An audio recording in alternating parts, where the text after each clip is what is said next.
We wanna have the most accurate information possible. The whole purpose of all this streaming is to help people out as well, so. While we're doing that, what do we think is going to be in these ruins? We have the really rare chance of getting an explorer. That would not be cool. We could still get a Schwarzman, a technology, some population. Oh no! Oh no.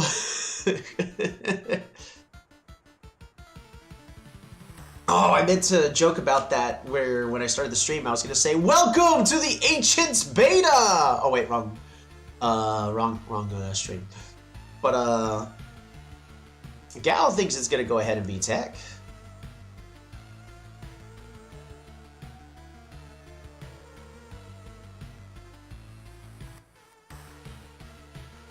Yeah, that swordsman makes things really difficult. May really need to consider picking up archery. The fact that we're really blocked off from all of these villages is bad. I need to pick up this village back here and potentially this village over here. Stars! It'd be great if we got stars. I'm looking forward to that option.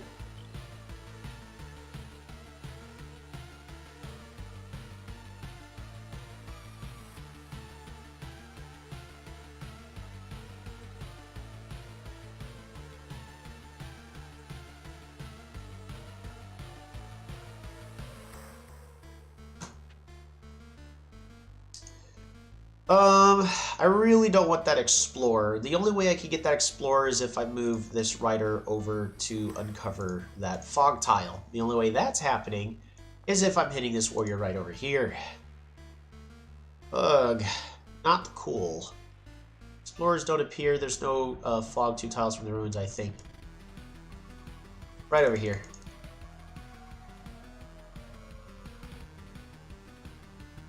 So we gotta actually hit this warrior and then run away. But it gives us the option of, ooh, you know what, better yet, we're gonna run away over to here so we can get this village down here.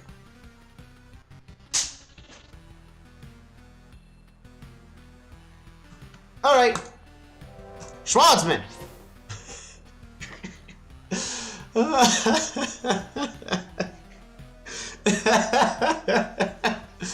Alright, well, we gotta trade a warrior, we gotta trade ourselves a rider, and we're gonna move up here and then pass the turn. Swordsman duel, right? Yeah, no,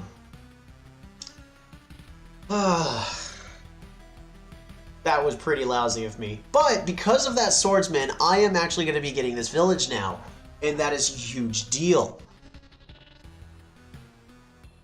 I don't know if this is a mountain or not. I have to assume that that is... Man, yeah, that's rough. All we can do is play Prevent. I don't think their unit had defense when they moved from here.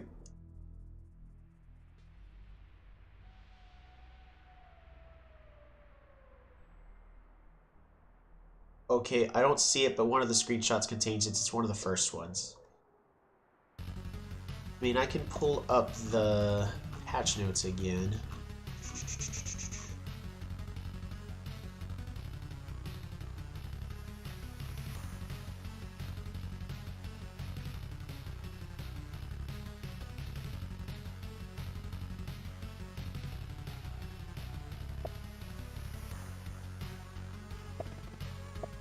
So I see the picture you're talking about, but they also make no mention of it.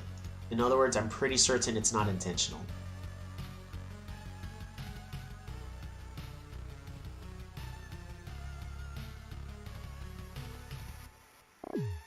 Oh man. Yeah, there's no mentions of it, so I'm gonna go with that is not an intended feature, so it's a bug.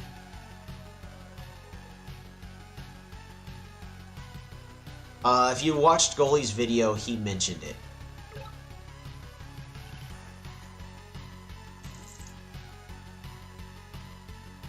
Okay, well, we are in a terrible situation.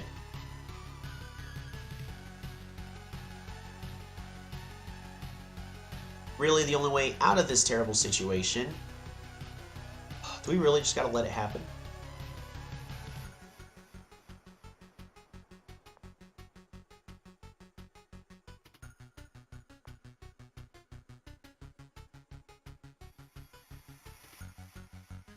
See, the issue is I'll then be behind in units. That's a big deal right now. I really can't afford being behind in units.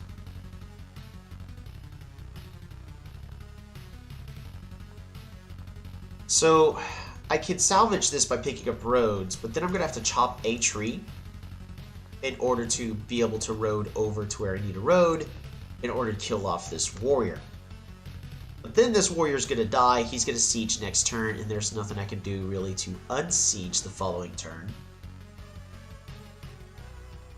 He's also set up in a really powerful position in order to kill off my Schwarzman trying to take this village.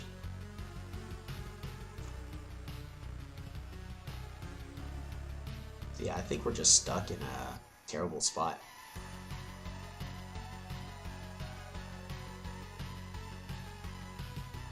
They do have the high ground.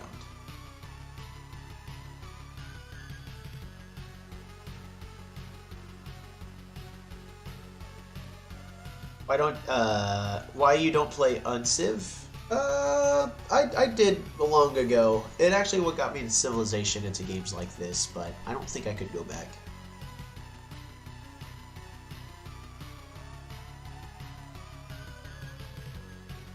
So I think our out is we really need to be rushing towards Giants. Yeah, Unciv is just Civilization. It is. It really is just Civilization. Not saying that's a bad thing, but... I'm not seeing an out. Because our opponent is taking their sweet time. Which is a good thing. But, yeah, we just got blocked from everything.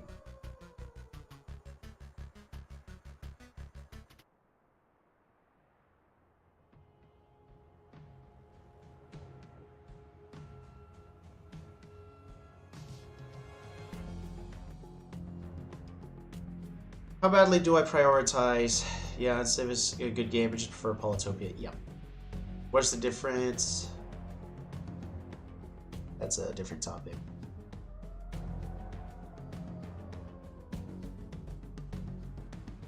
Really trying to decide if I'm supposed to kill the rider or unsiege. I think well, I can't spam out units every single turn is the current issue. Because our capital is pop blocked. Yeah, haha. It is our turn, but I'm not. So here's the issue that we're dealing with right now: is even being allowed to take our time. I'm not seeing an out in all this. Our options are we could pick up roads, and that'll allow us to chop a tree, probably this one, to help defend ourselves a little more. So we can road over and then unsiege with the warrior. Then our opponent just follows with bop bop bop, sieges again, but I have no units to unsiege next turn. So that does us no good right over there. Option 2, we go ahead and just finish killing off this rider, let them capture the city. And then we're actually at a 4-2 disadvantage. Plus, the following turn, we're losing this village down here.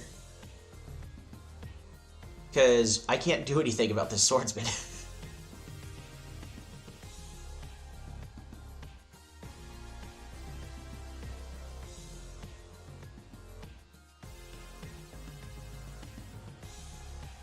Alright, well, I'm going to go with my gut. Go ahead and secure that kill.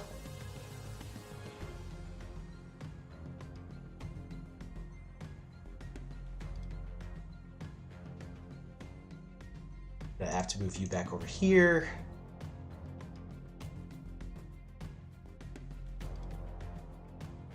I have to move you over here.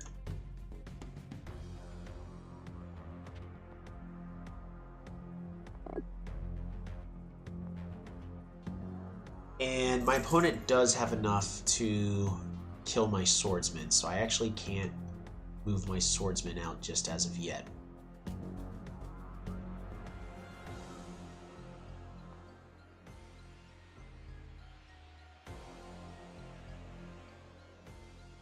Do I move him away?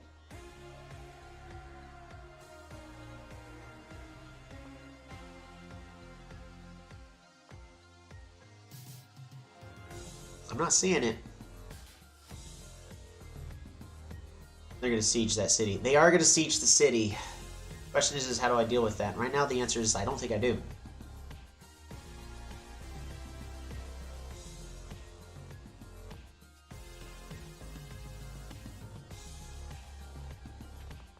I'm going to move you over here, just like that.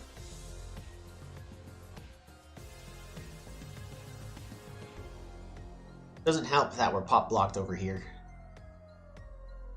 Go ahead and pass the turn, because I am trying not to take too much time, but I think this game's over.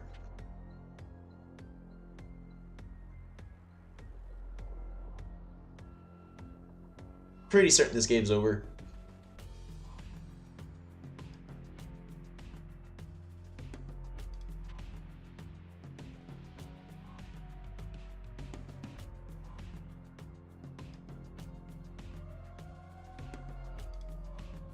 So I don't know, those changes made it a lot harder for me to get the economy I needed, but it also was just, I didn't have cities readily available. I think the biggest mistake, though, that ended up happening was this warrior that ended up going north, when I should have just gone south to claim this village down here. You could have delayed it a turn by not training a new warrior, but one turn delay is going to change much right now. You're not wrong, but I'd rather be fighting for it right now.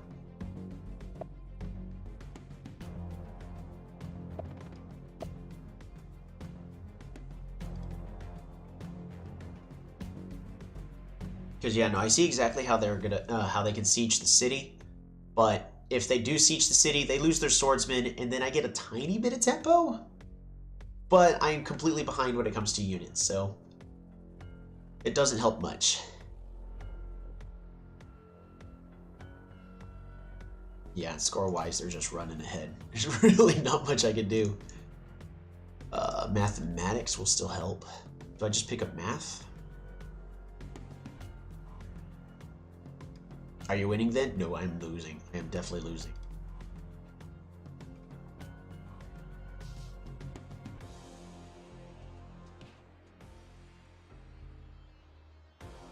I don't think we're going to see too much water in this game, but it's still an option. Bop-a-da-bop. Secure that siege, which I can unsiege, so we are going to do that.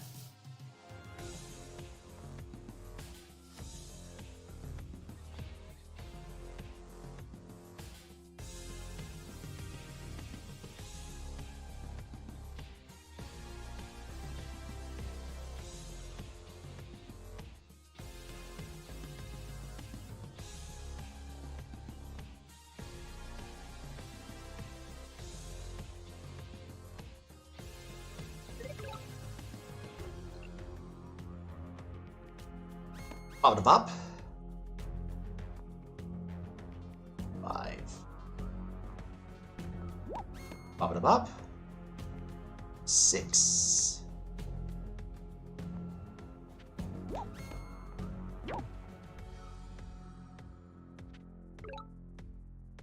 Find the village right over there.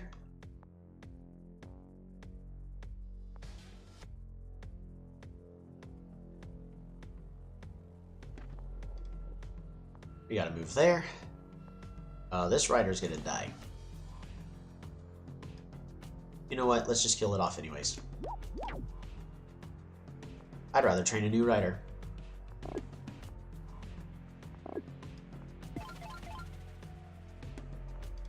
Alrighty. Hunt. Lumber hot. We're gonna get ourselves that workshop. So our economy's still okay. Could be better. But we are now doing a lot better when it comes to units. Like, a lot better. So if our opponent does try to take this village, it's actually a mistake on their part.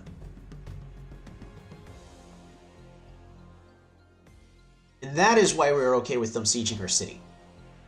is look at this tempo we have. Our next goal is we need giants. Ooh, are they going to try to kill my Swadgeman? Swadgeman. I don't think they have enough. Where are you moving that rider? The opponent has 24 hours for a turn. We're playing it a little slower so that way we have more of a chance to explore the update.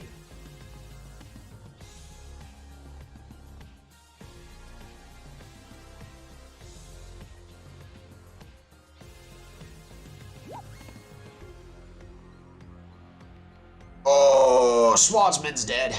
That's cool.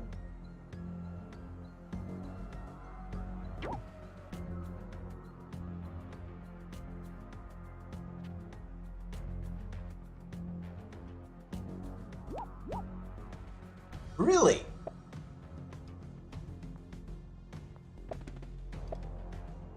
Oh boy, they're going Schwarzman. So I do need catapults. Okay. We'll go math in a moment.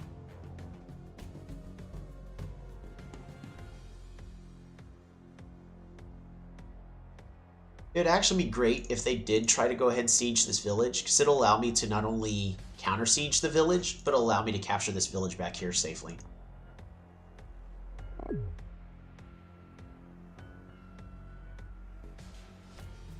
But their economy is running wild. We're gonna go make a video. Good luck!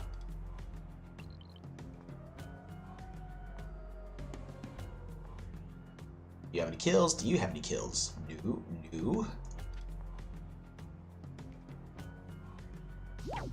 Bop it a bop.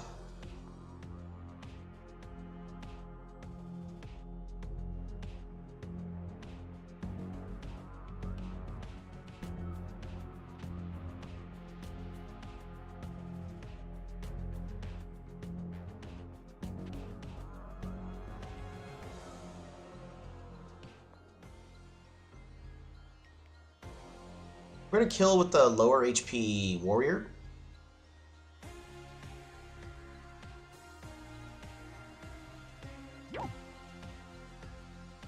And the new question is do I go ahead and pick up Rhodes and do that other player I was talking about previously? Rhodes is really gonna be beneficial right now.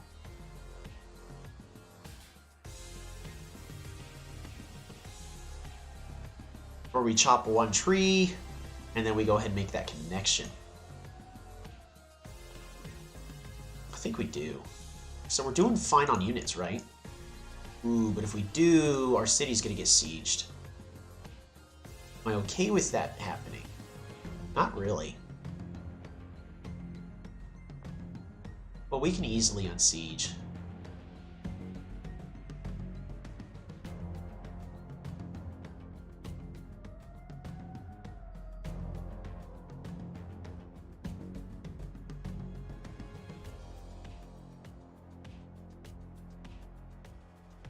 Or we just go ahead and chop this forest, and I don't need a road in the first place.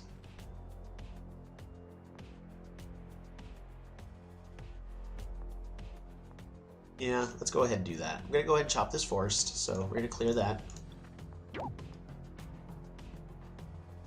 Then move you over there, so that way I can go rider, recover, rider, and pass the turn.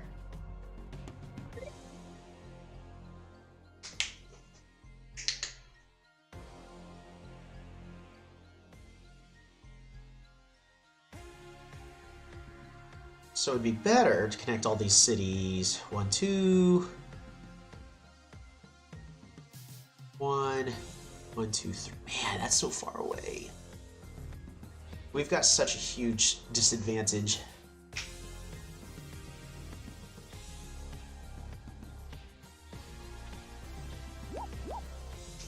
Really trying to push for that.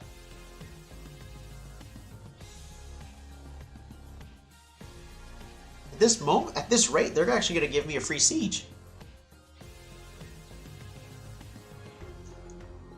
We're going to pick up mathematics this turn, so that way it's easier for us to So you're gonna go ahead and get that kill, but then it does nothing else. I don't know, I would have tried to continue to heal my units up there.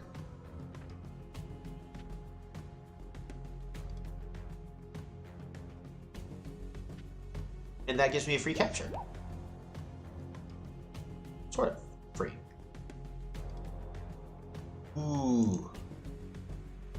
Well, now they have to train a unit here at Ikamus, or else I get a free siege. They have to train units everywhere. My goodness.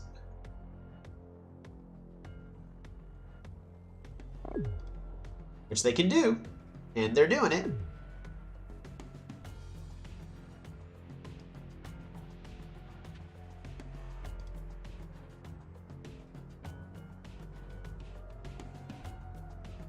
All right, new question.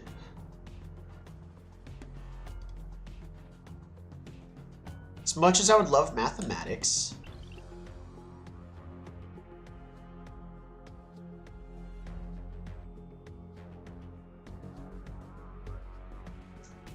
I think we pick up climbing here and just punish their play.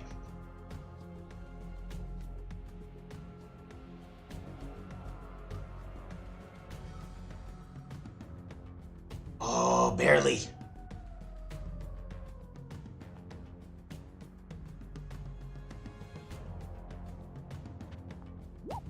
Bop. Let's bring you on back.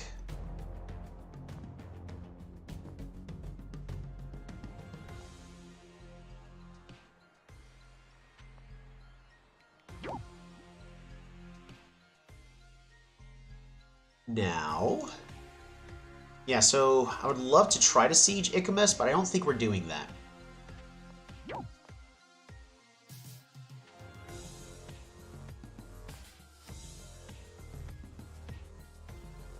We're just going to continue to do the most aggressive plays we can, and that's just to kill off all of their units, just one at a time.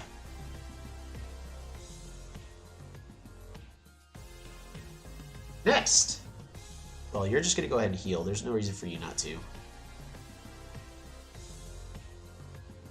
Dude, what city are you from, actually? Oh, you're from my capital! Oh, I could train another unit if I go ahead and kill you off this turn.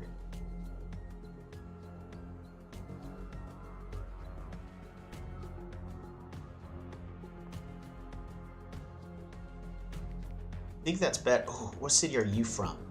Are you from the capital? You are from the capital. So, what we could do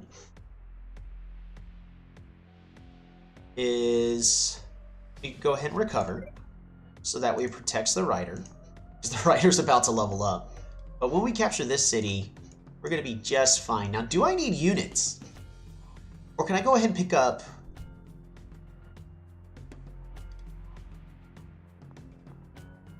mathematics and start getting the catapults? I'd love to just start sieging my opponent, because they're making a push with mines towards swordsmen. So if I go ahead and pick up the catapults now, then that prevents my opponent from using swordsmen. And I could still level up my new city I'm capturing. Yeah, let's do that. All right, mathematics. Captured. Oh, I can't level up the city I'm still capturing because I counted wrong. Hunt? I guess I gotta chop here.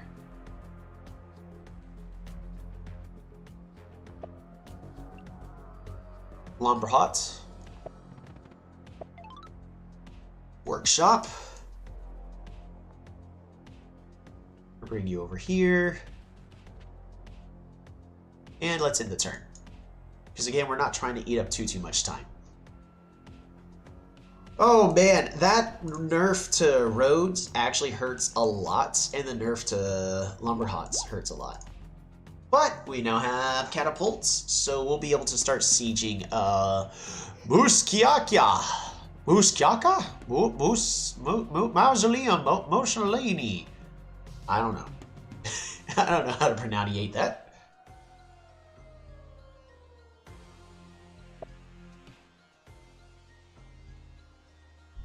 Yeah. So they're one step away from swordsman. So we really got to be picking up those catapults for that combat triangle advantage. Oh, these mountains actually gives us a huge advantage compared to our opponent. And they, for some reason, decided to expand their territory? Dang, I was doing something and left for a while. Now you look like you're going to win. I think the more appropriate thing is it looks like I'm not going to immediately lose. Because I went with a risky play, and I'm saying I'm going to go ahead and train catapults. But I didn't train units up this last turn, which actually kind of hurts. Oh, I see why they expanded, so I didn't get this territory. That's fine.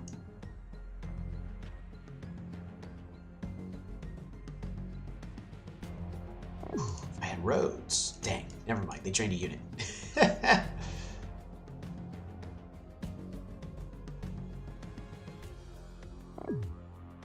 Ooh, more warriors.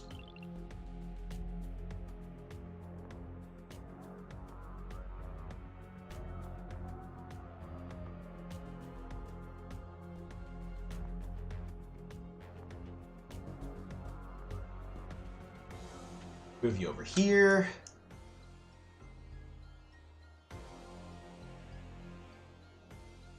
I don't think there's any reason. There's no technology for me to claim. Ooh, organization. Nah. My economy's bad right now, but we'll be fine. Ooh, I'm not planning around a, There you go, bop it bop. Let's bring you one back. I gotta plan around a surprise road play, you know? So that's what we're gonna do. Catapult here. Warrior here. Rider here.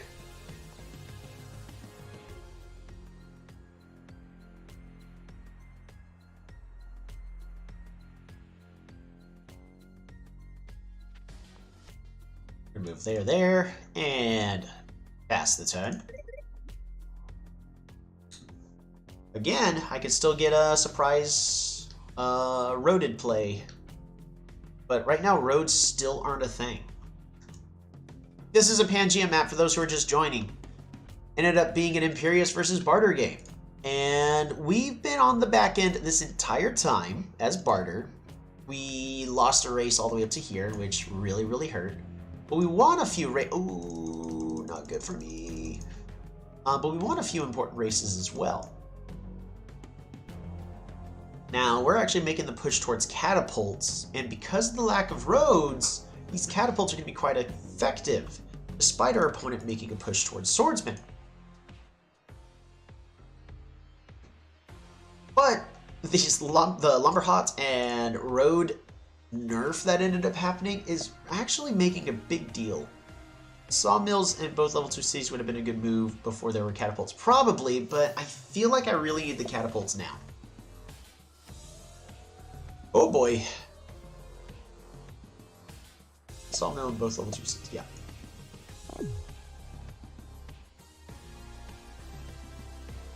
Hey, they're gonna go for a siege, because that's actually a potential siege play because of that. Well done.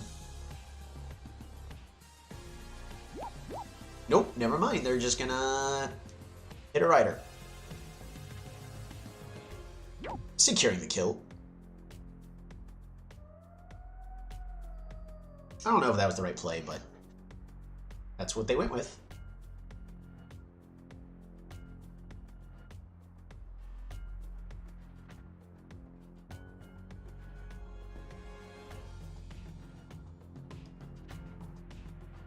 We're going to be etching our catapult forward ever so slowly, but yeah, we're really hurting.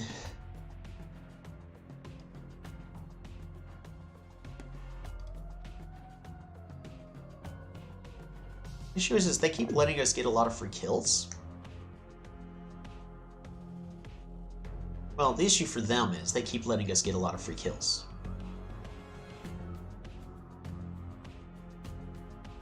Gotta remember this math.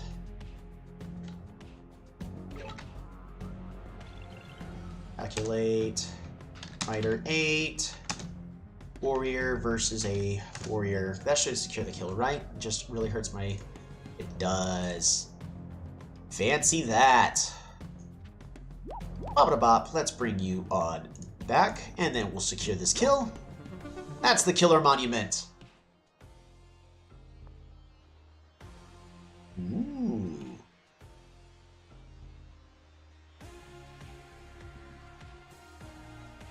Oh no. Oh no.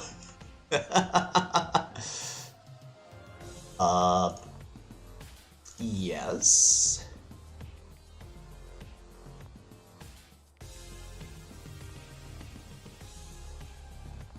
We're gonna go here, bop-a-da-bop.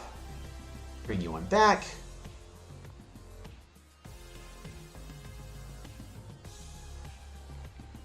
Let's have you secure this kill. And I do not have climbing, right? I'm not gonna pick up climbing. We're just gonna go over here. Pop. Rush you over here. Bop-a-da-bop.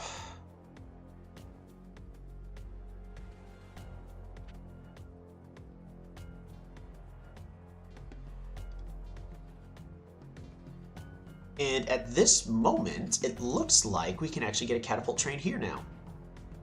We could train a catapult here. We could train a rider here. And we could train another appropriate rider up here. Ooh, boy. That is not looking good. Well, for my opponent, that is. We're going to go and pass that turn.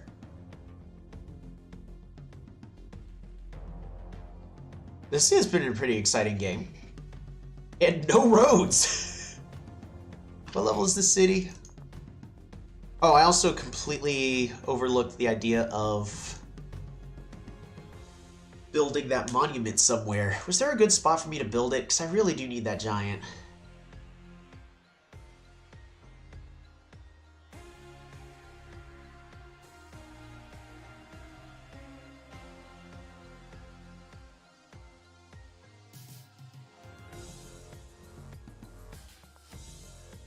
Expand it there, so their capital's right here.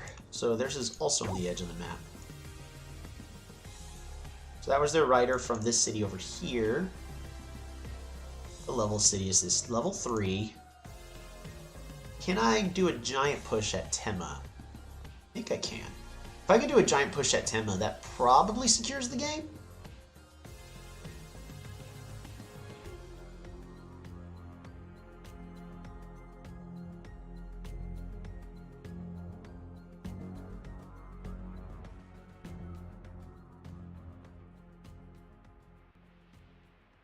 So yeah, the nerf definitely feels like it hurts Martyr, but I don't know, it really, it hurts every single tribe, so we gotta continue playing other tribes to see how it feels to play those. It felt great to play Quetzali on at least the Pangea map, but we'll have to see. We'll have to see the other tribes first. Oh, our opponent has picked up archery.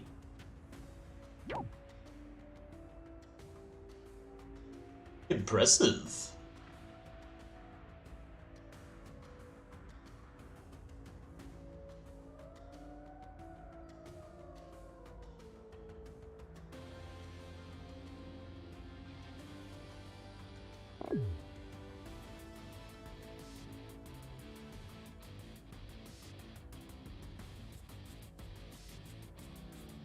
Oh, also, seeing the other thing that hurts me with building the sawmills is I'm too much of a min-maxer, and that's actually a bad habit of mine. I probably should just go ahead and build the sawmill here and ignore the fruit. You're actually probably right about that.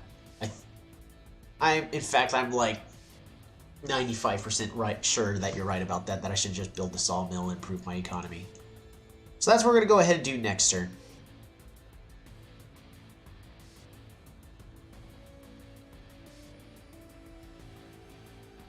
Oh, he chopped everything! No! You... fun person. Good play. Good play, good play, good play.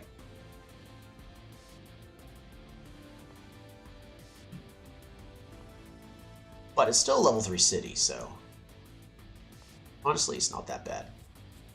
So let's go ahead and build that sawmill. Improve our economy. Resources.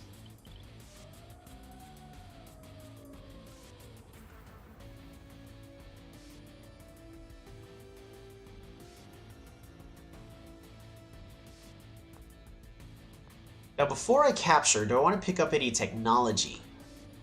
I need units, so we can't pick up roads. The real question is do I want to pick up climbing? Climbing would be pretty beneficial, but I don't think it's what I need at the immediate moment.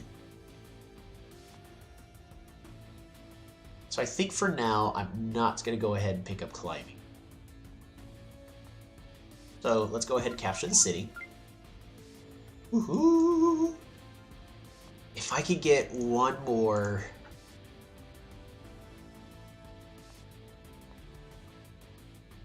I could get one more monument. I can't get roads because the city's completely disconnected. But we're really close to being able to get roads.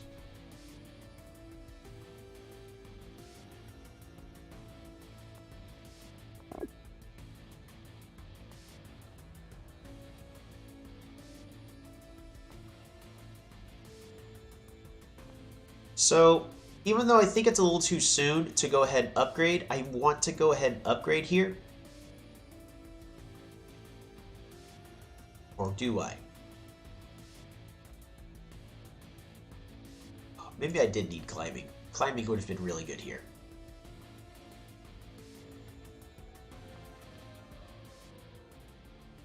Really want to plant this catapult right here. That'd be the best spot, but there's no good way for me to protect it. I needed climbing. So, we're going to go ahead and put you right over here. Up.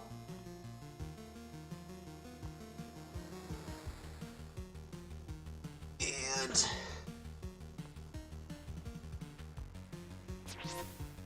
we're going to put you right there. And then we're going to place you right over... Oh, there's no great spot. We're going to put you right there.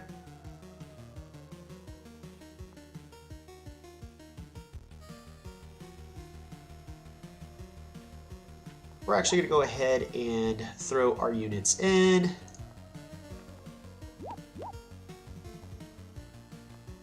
Right over there, right over there.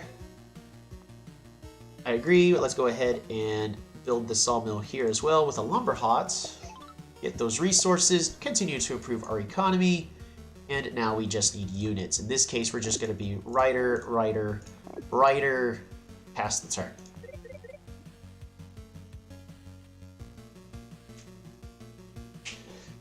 Roads would be great here. We have the economy to support it. We're gonna lose that other city, but that's okay. It's more so we ended up hurting our opponent's economy in this entire exchange. And it hurt it a lot, not even just a little. Because then they had to chop all those trees, so this city is basically stuck at level 3.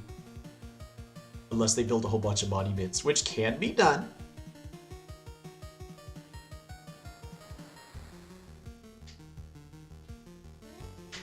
Our catapults are spread out in a very generous way.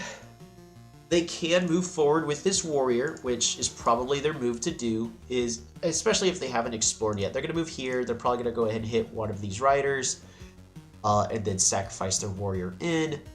Because if they heal up their warrior, it's actually free real estate.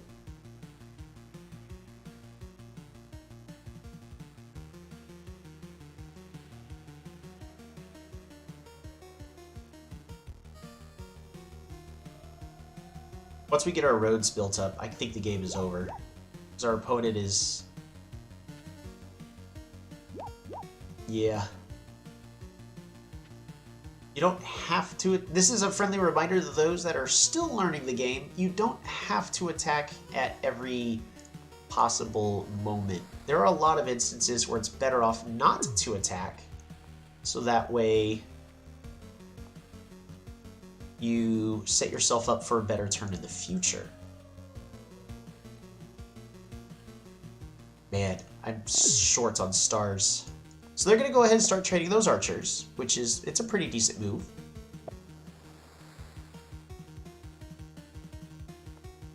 I can't think of a single monument I can get right now. Metropolis.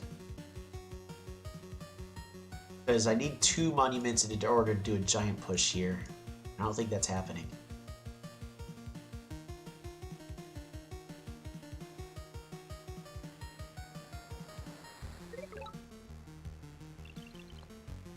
Pew.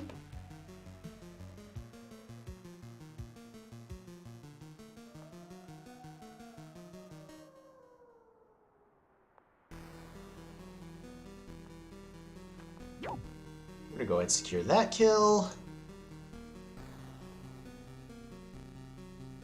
Alrighty, so here's how we're gonna do this. We're gonna go ahead and attack here. How many kills do you got? Just the one. That's fine.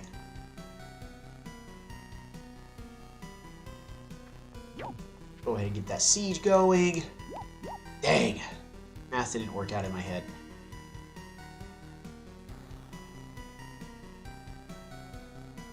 We're going to start moving our units aggressively in a position to attempt to take their units in the following turns. Catapult over here. And I actually think at this instance we don't need more units. I'd love more units, but I don't think we need more units. So we're going to go ahead and put you over there. And then we're going to let our other units just heal up for a turn. We'll pass that turn.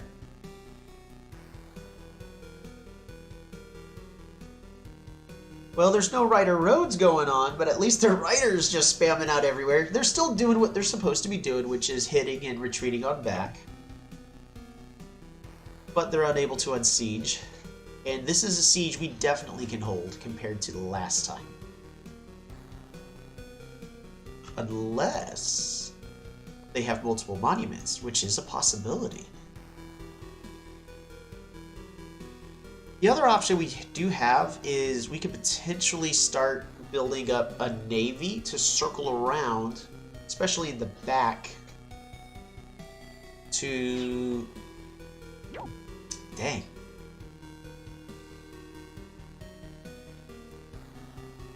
How's an archer? There's actually no safe place for this rider. Yeah. Now they're seeing that they're in danger. We're going to be building roads in this upcoming turn and then be exploiting roads. Roads are so expensive. I don't know, going from 2 to 3 stars, I thought like it wouldn't be that big a deal, but I don't know if y'all can see, we're on turn 15. the change from 2 stars to 3 stars is a massive deal, and I'm actually afraid about fighting Cymanti. Because the whole advantage that we were able to get against Cymanti is just Rider Roads and make their hexapods not as oppressive. But at the current moment, since roads are so hard to get, I don't know if we're going to be able to properly counter Cymanti. So hopefully they get a proper rebalance so that we were able to fight Cymanti on equal footing still. Nope.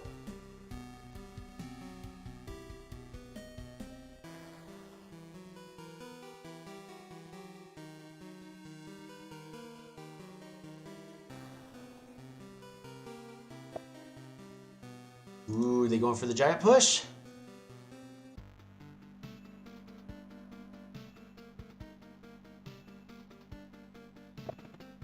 Oh, they have it. Nicely done.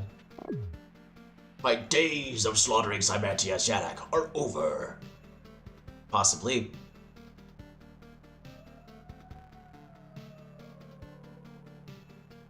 Well done. Yeah, we're still unable to get our Parker Fortune yet. Else we'd have loved to have done a giant push here at Tema. But we're going to start using our catapults to start sieging their giants down.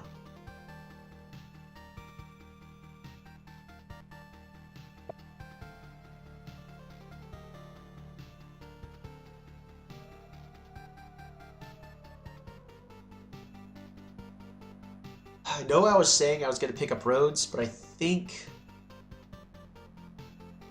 My goodness. I was about to say I think climbing is just going to be better, and now with them making that push, Yeah, we're just gonna go ahead and pick up climbing. Phew.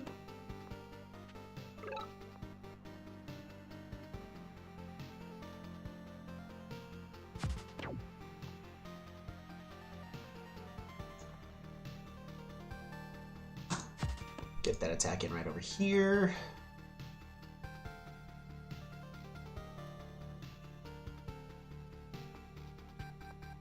Bop, bop, bring you on back. Rush on in. Secure that kill. Bring you on over here. Don't have enough to do everything.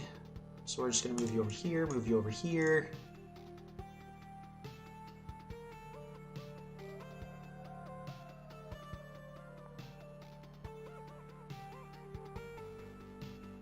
Your organization. It also probably wouldn't hurt at this moment. Ooh, if I pick up organization, I can get my first giant. I think we're gonna go ahead and do that. Root. Root. Root. And then we're gonna assume we're gonna steal their city at some point. So I'm just gonna go ahead and place this gate of power here. Is it already updated? How do we access the beta? You have to do it only through Steam. So for any mobile devices like my Android over here, a lot of people are also playing on iOS. You will not be able to access the beta just as of yet. There are also plenty of bugs. Super unit. So it's a good thing that it's not everywhere yet, such as villages are caught on fire, and that leads to some pretty significant balance issues at the current moment.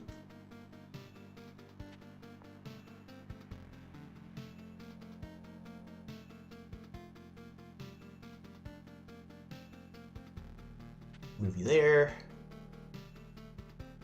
Wow, an update, a major update, or just a bug fix? Major update. They're changing Navy combat completely. So fishing, ports now are in the fishing technology. We now have the scout boat. And battleships are gone. We have bombers instead, as well as a melee ship, the Rammer. It's a pretty big change, and our first game really got to show the Navy combat update pretty much in all of its glory, I would have to say. I think we're going to go ahead and just end the turn there. I don't know. Maybe we also build a Park of Fortune here. Or we build Park of Fortune here at Lintoff. Park of Fortune here at Lintoff will give us stars, which will allow us to level up Laku. Yeah, I'm gonna go ahead and do that. Resources. Fruit. Fruit. Let's get a workshop. That way we can focus a lot more on our economy in the upcoming turns. And then we're going to go move this rider over here in the turn. Quetzali is actually insane in this update. Yes!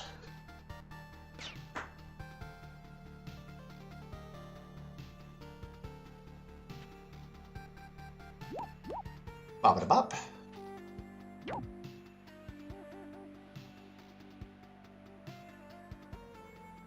We do need to move this catapult, so that's okay.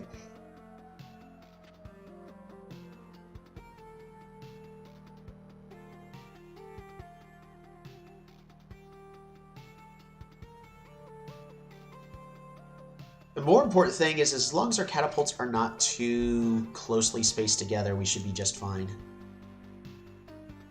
And either as long as they're attacking something every turn, then we'll be okay. Our catapult only has one kill on it, though, so could be better.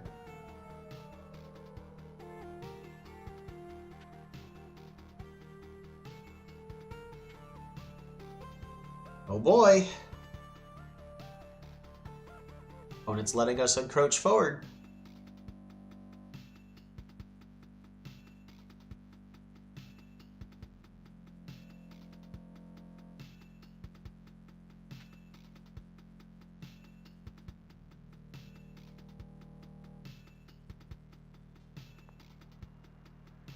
Fortunate thing is this catapult really isn't going to be able to do much damage. So our catapult needs to heal at least one turn before it can proceed to do anything else. That's okay, though. I think Cymantia and Illyrion are buffed. Yes, definitely. Even though everyone at first was all like, oh no, Illyrion lost their Navalon. But, no. Illyrion's really strong with the update, for what I've heard. I haven't seen it yet.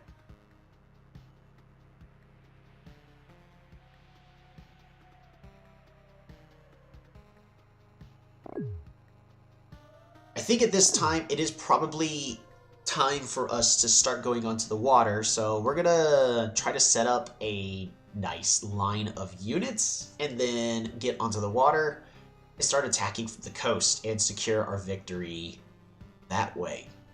Because our opponent's doing a great job with their archers, their giants, their riders, setting up a defensive position rather than trying to be super aggressive. Because they actually were throwing the game by being as aggressive as they were. So they're doing the correct thing, and they're moving their units back. But for me, it's less fun.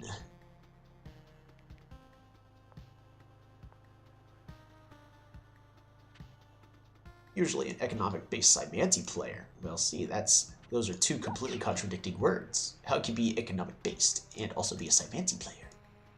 I'm messing with you.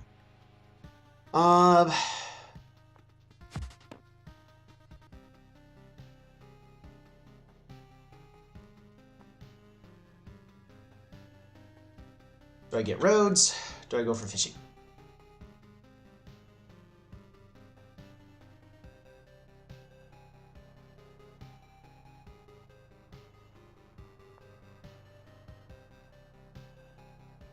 So we need this catapult here. Honestly, I think it's time for roads.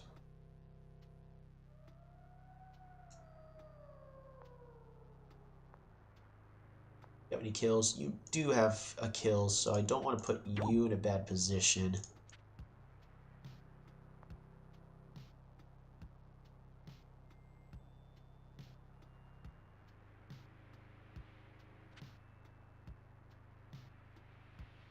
I think it's time for us to just start going on the water.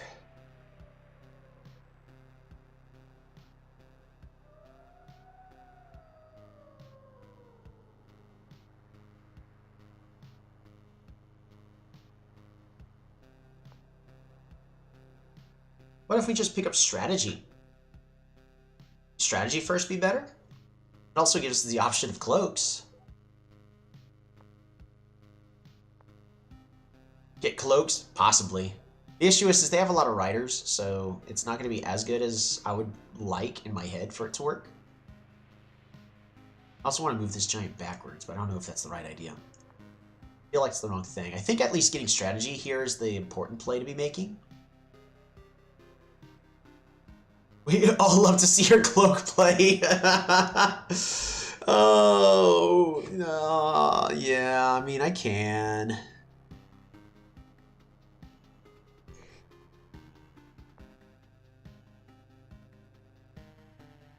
I think actually it's more important for me to be picking up strategy.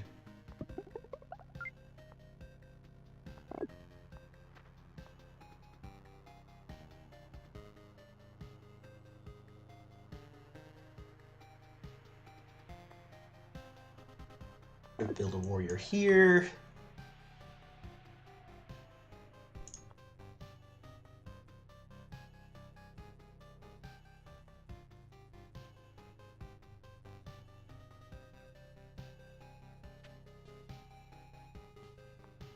I think we're going to go and build our defender here at our capital of Grulak in order to get it most ready for the upcoming plays. Move you there. I think that's that. We passed the turn.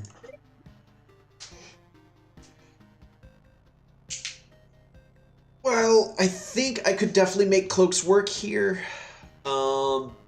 Cloaks, again, are just typically too slow.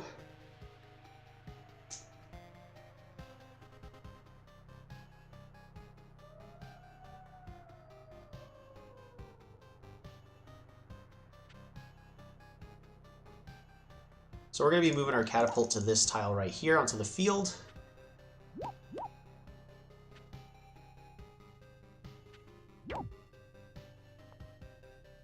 That's a veteran.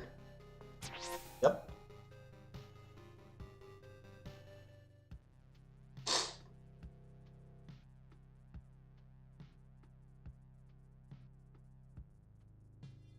So I really don't want this giant to heal up too much.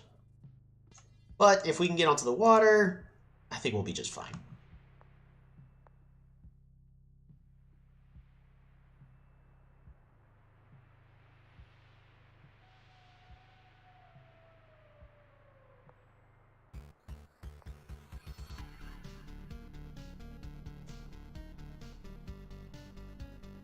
I do think, for me, the correct play is to get onto the water. And we're going to be building right over here. That way we can get to our opponent a little bit faster. 1, 2, 3, 4. Okay, so we're still within range to be able to port all of our cities together with a single network connection.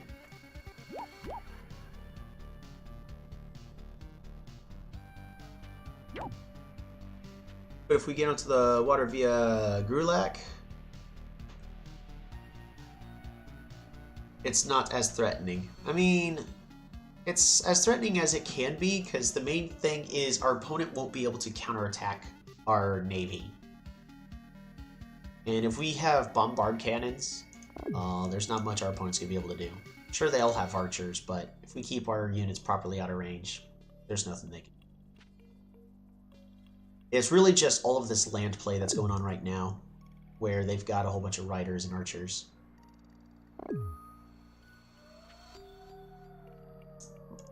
Or I could just try to rush towards chivalry, but I really think getting onto the water is a lot more important.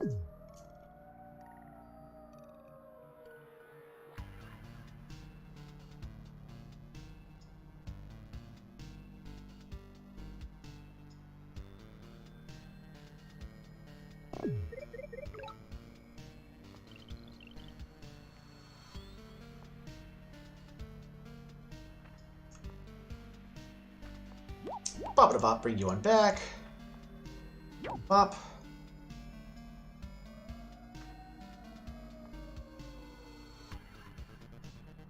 Alright, let's go ahead and pick up that fishing.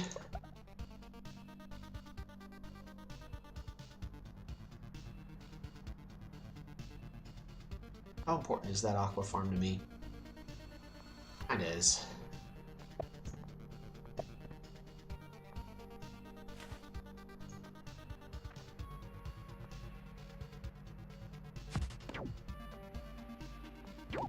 Bop. Let's retreat you all the way back. Right over here.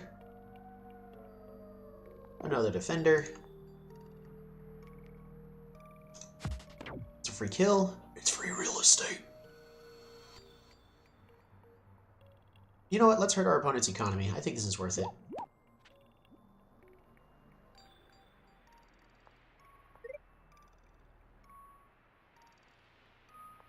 And... oh, we're out of stars. Alright, well, that's in the turn. So it's not as threatening, no, but... the idea that we're going to be able to get some juggernauts onto the water, it's a pretty big deal. Or at least a juggernaut onto the water. And all I need to do is pick up sailing, not all the way to navigation, in order to get that juggernaut onto the water.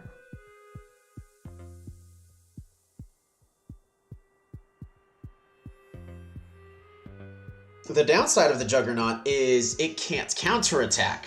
But here's the thing. My opponent can't reach it. So, oh boy.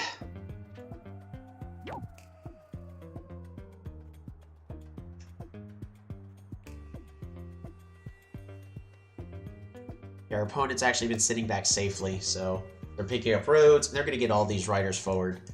Nobody can attack in the first place. Yep. Yeah, that's our biggest goal is... I don't want them hitting my units. This catapult's safe, but... up. You could build one more road right here.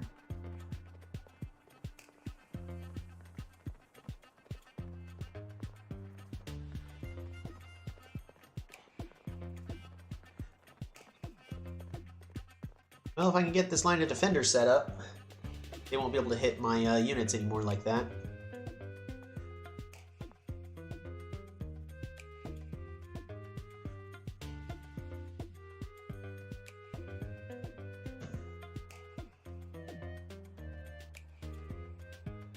So now we're going to start exploring the new naval update.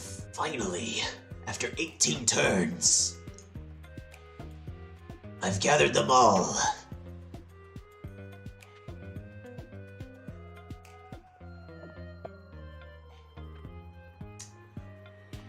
Yep, another road play. So yeah, my catapults are not going to be doing as much as they need to anymore. I had to really took my catapult far, far away, which I can do.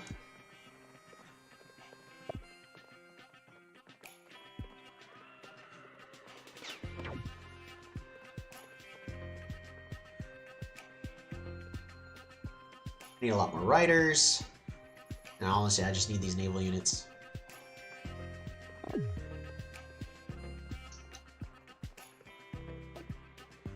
Yeah, look at that. My entire force got disassembled by roads. Yeah, probably going sailing was the misplay. I should have gone with roads and just continued investing in land.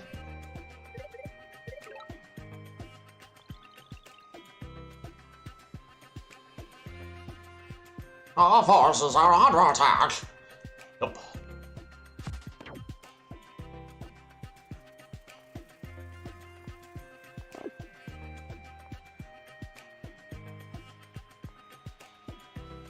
Let's see.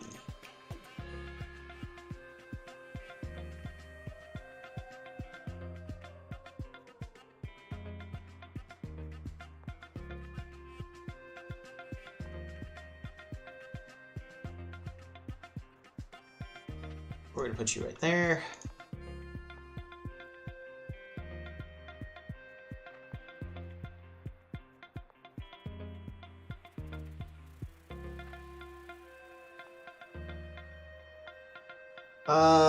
Yeah, it's time for sailing. Oh, I can't afford sailing.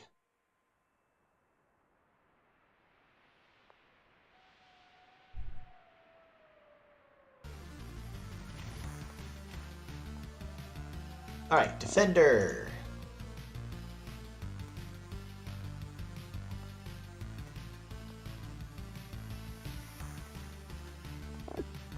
Rider. Another rider over here. That's really all I can do. Well, I need you to actually just pop there.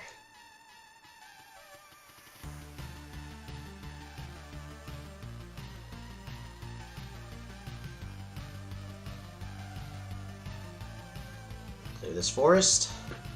Yeah, we're gonna clear that forest. Can't do anything for me anyways.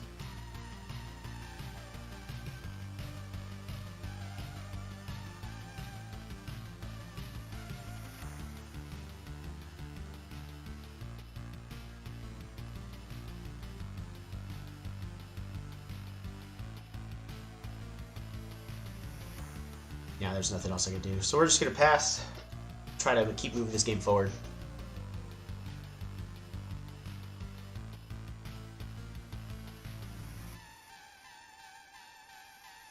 This catapult's in danger of being attacked.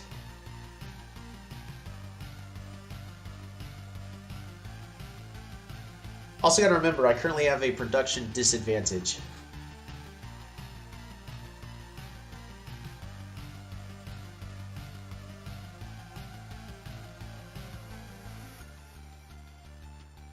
Because I have 5 cities, they have 1, 2, 3, 4, 5, 6. Pretty certain they only have 6. So I don't think they have one all the way back here.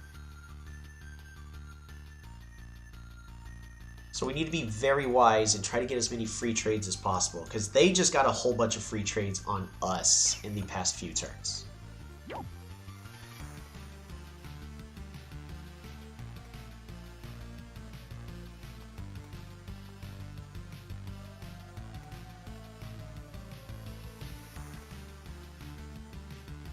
Oh man, they're making their way towards Lintov. Order making 21 stars per turn by 18 is kind of mind-blowing. Right, I mean, I've also been kind of focusing on military quite a bit. I should probably focus on economy a little bit more, but it's been a very tough position. Because we ended up in a 2 cities versus 4 cities very early on, so I had to make aggressive plays to get me where we are. We actually were about to completely lose the game if it wasn't for a couple of risky decision making.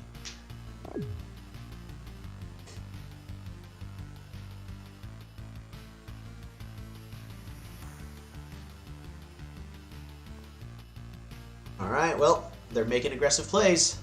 Alright, so the Juggernaut! They're stiff. Cannot retaliate when attacked. They can attack after moving. And they have an attack of 3 with a defense of 4. Ooh, so they boosted the defense up to 4. Because I saw that it was only 3 defense earlier. So apparently they changed their mind and they went, 4 defense. We're going to go sailing and really try to put ourselves in a better position up here in the north.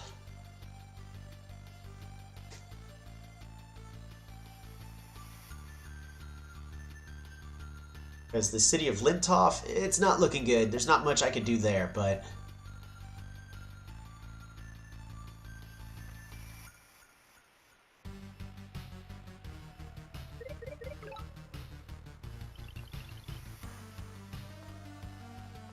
Juggernaut has a range of 2, which is fine. Do I need sailing? You could also go with aquaculture. Aquaculture does me nothing here.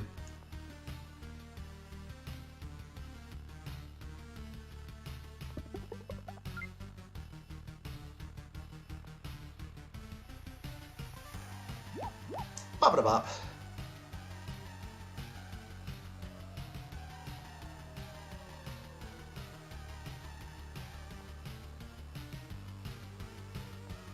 Move you over here, bop-a-da-bop.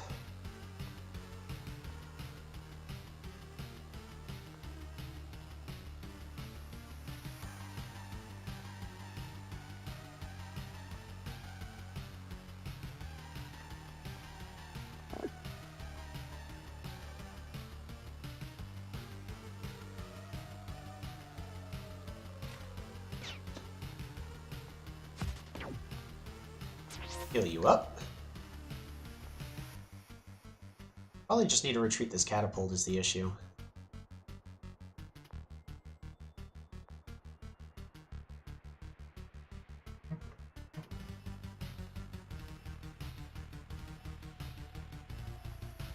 Okay,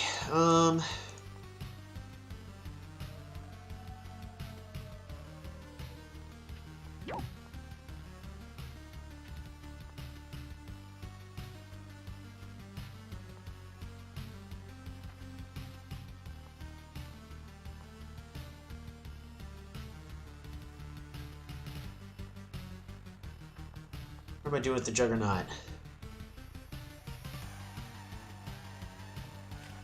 I think we're just going to continue to move the Juggernaut north.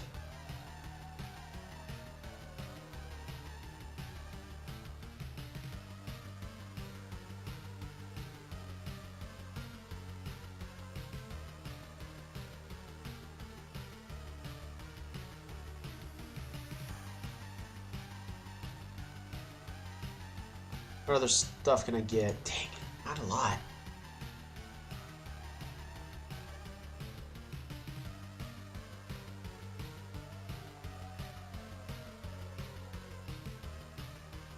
I need units. So, warrior, rider, warrior.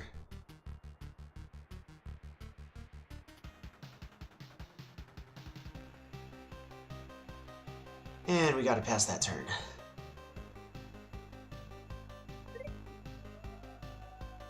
All right, making that gamble. To see if the Navy play is going to pay off. Probably not. I needed this not to be a land tile. That needed to be a sea tile. I'd be in a much better position if that was a water tile instead. Literally that one tile difference. Well, it's not going to decide the entire game. But yeah, our city diversity is brutal compared to our opponents. So...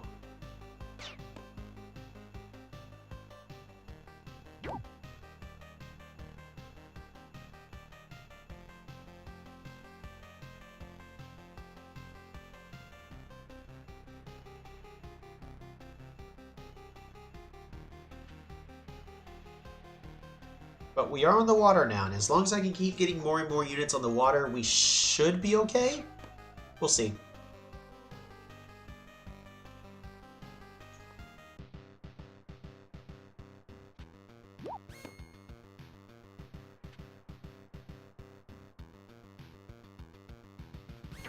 Yep, that's siege. There's nothing I can do about that.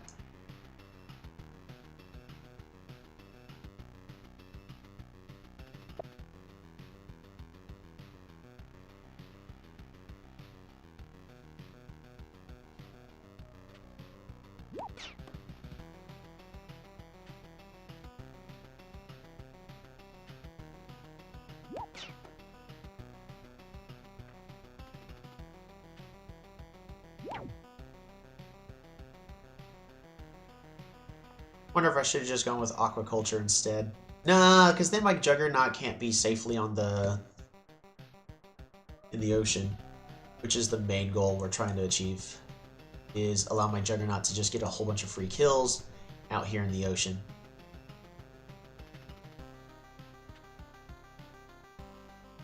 The more free kills I can keep getting, the better, but we're at the point where I really need something like cloaks to really turn everything around for me.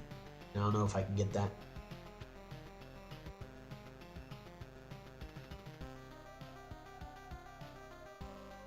I do like the Pangaea map though, I think it's great.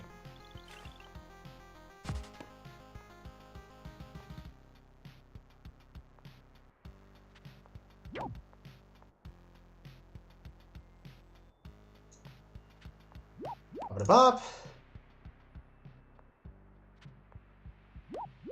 Bop. Move you back over here, secure this kill.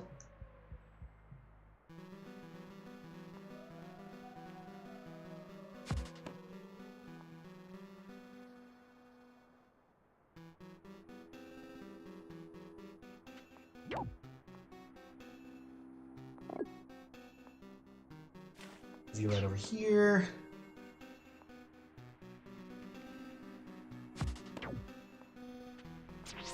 Oops! Just like...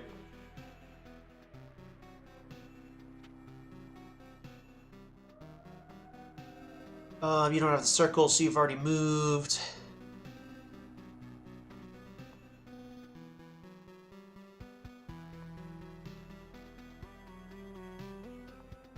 Alright.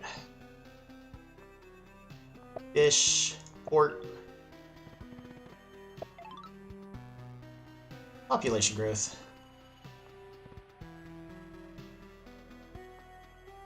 Defender. Warrior.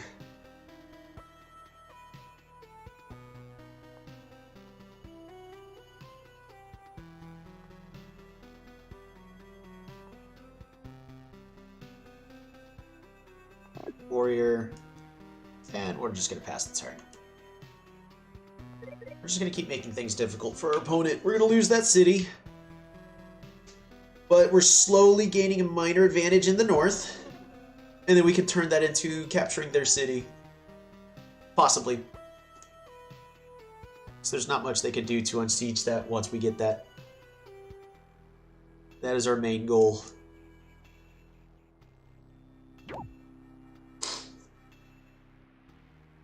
Oh, I need to move that catapult back.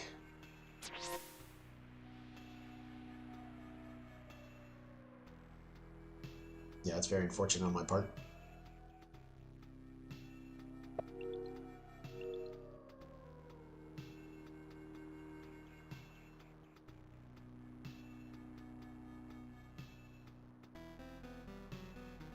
What other options do we got in this new update? I mean, I'd love to pick up a bomber. The issue is those are 15 stars.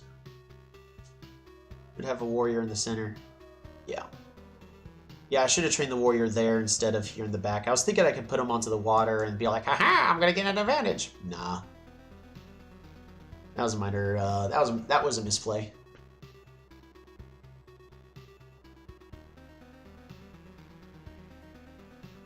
We're going to use this scout to, well, scout the area and then start making a further push. And they're just getting a whole bunch of free kills on me.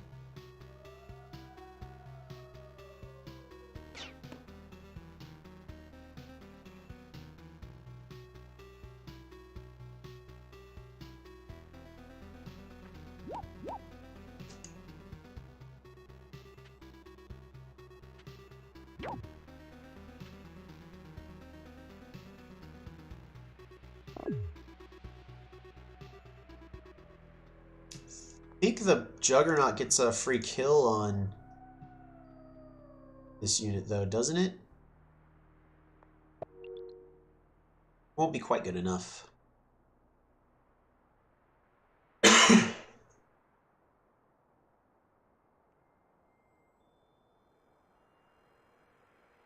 Still expanding their borders.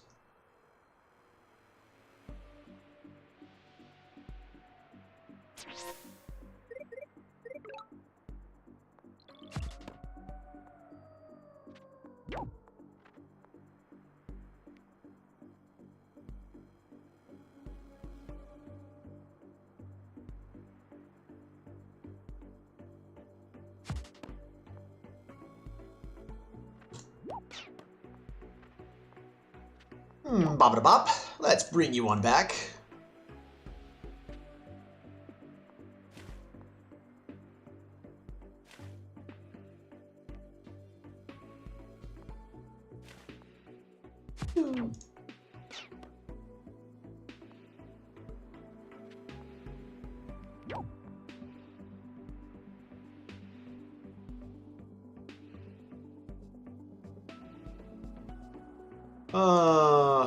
I gotta bring my unit back.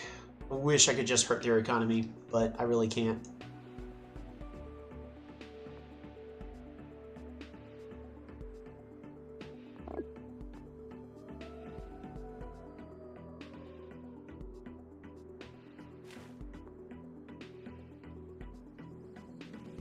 Alright, we're gonna give our opponent an ultimatum, basically. We're gonna train a catapult back here. Defender over here.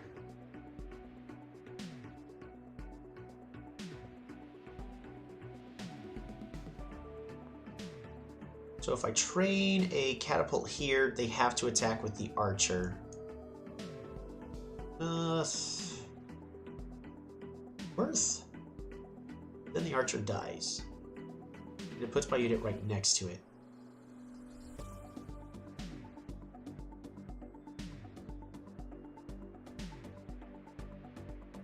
Yeah, the math actually works out in my favor. Alright.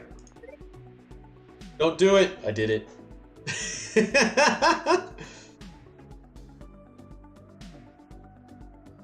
Oh, I gotta go. Wow, this game's very interesting. You sleep. Yeah, go get your sleep. They will kill the warrior. Yeah. But which war are we talking about?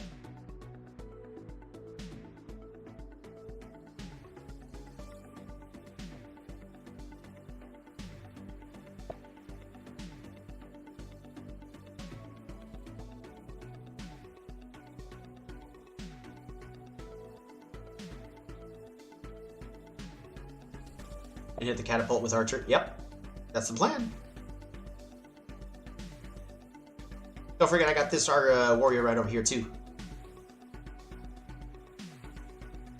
So then their only plan that they can for a follow-up is then they have to train an archer here, which then I could set up to be able to kill their archer on the following turn. And then siege the city and they can't unsiege it. Oh no! Anyways.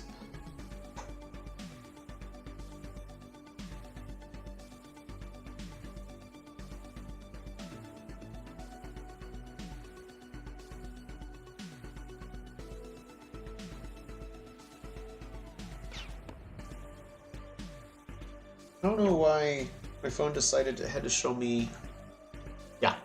So, here's what ends up happening on the following turn. Oh, they trained a rider instead. Interesting.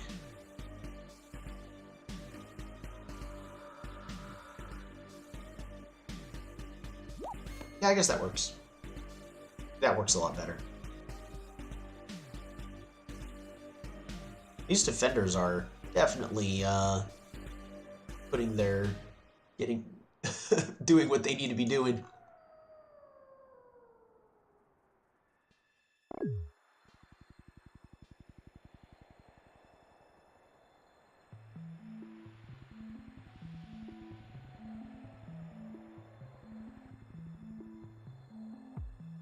I think a single bombard here in the south also lets me siege the south.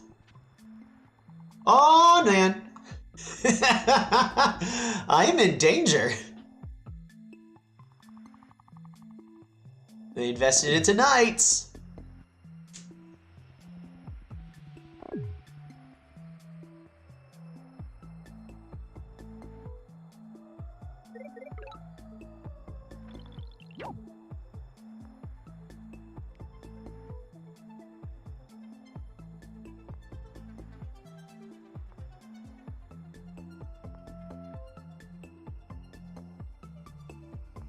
Oof.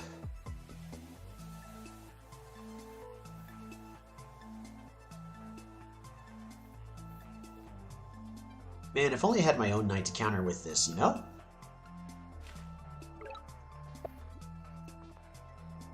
One of 4 lighthouses.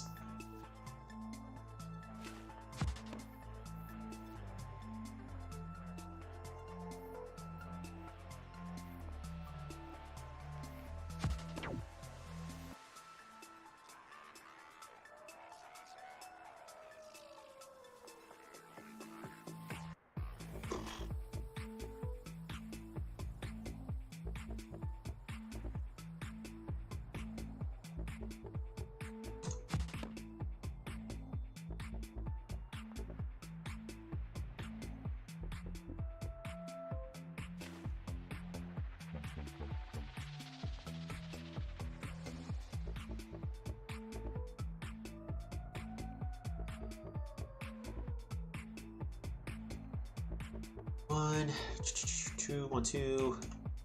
Man, I'm trying to figure out how to salvage this situation. Because, again, we're in a position where I don't really want to be in. Just bombards? Good, just bombards. Because a bombard here does a lot. Bombard all the way back here does a lot.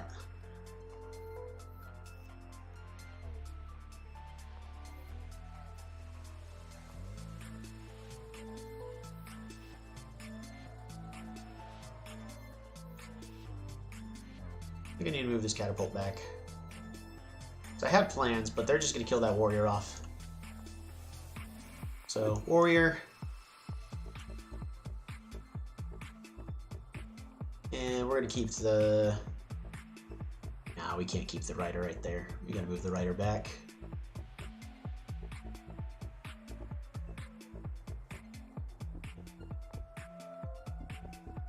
Didn't work out? Yeah, it's okay. That's fine. Do I pick up free spirit so I can get rid of this warrior?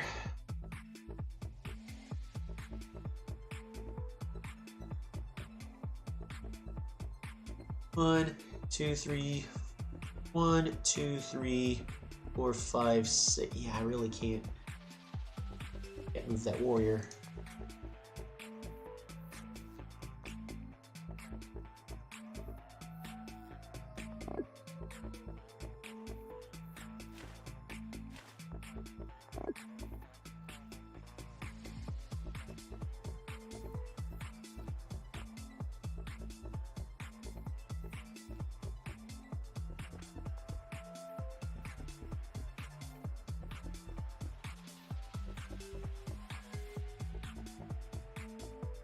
Another warrior? I think it's another warrior.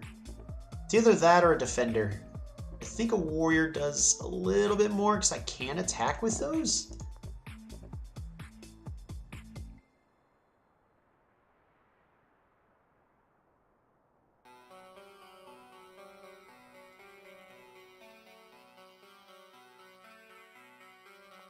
Oh yeah, I'm in danger.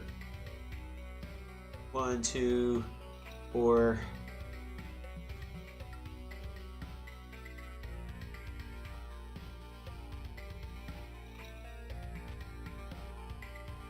So they can still kill and clear that. The whole purpose is I need to make it as difficult as possible.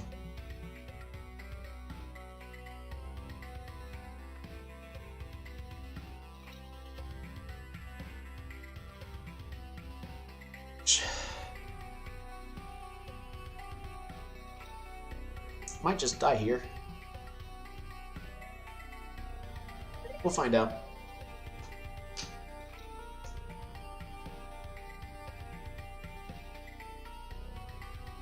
So I was like 1 turn short from being able to deal with that knight.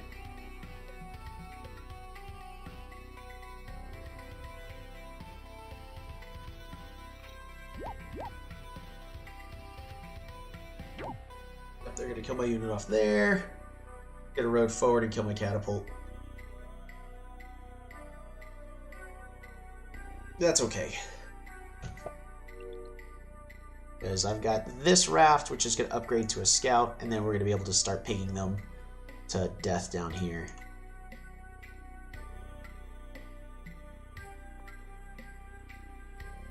I'd love to have that been a bombard, but I just can't afford a bombard at the current moment.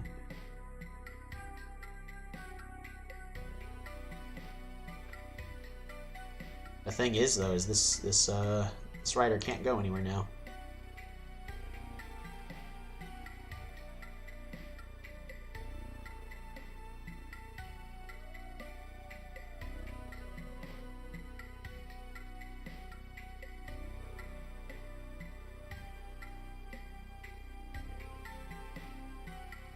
It really comes down to how do they do this knight play. I think it could still be done, but maybe not. Oh, they got multiple knights. That makes that easier. Nah, never mind. They gave up on it.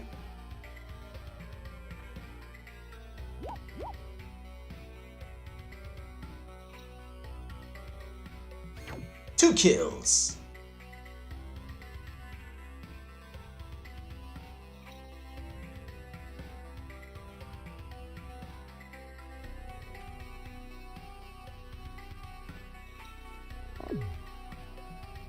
Riders.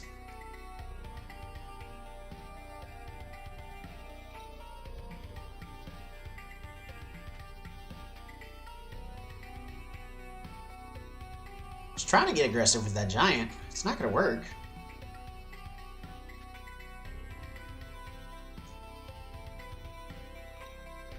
Those defenders paying for themselves. I need to start spamming defenders pretty much everywhere at this moment. So again, the naval superiority counts for a lot.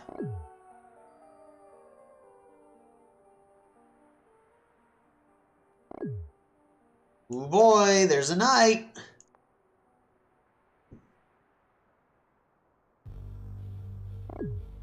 More knights. Okay, well, I guess just more defenders.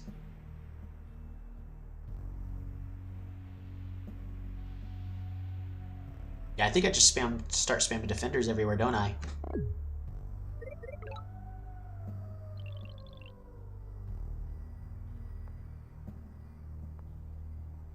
Alright. Well, you have to do that. So then you can follow up with that.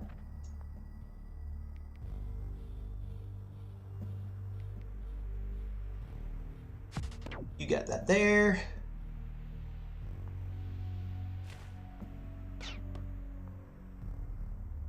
Oof. Not good. Juggernaut's gonna take a big hit here. He doesn't need to.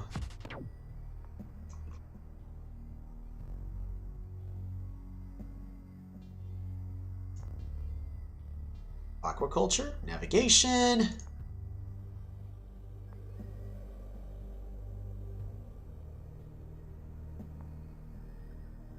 Oh, it's not in my borders. Do I expand my borders here just so I can do that?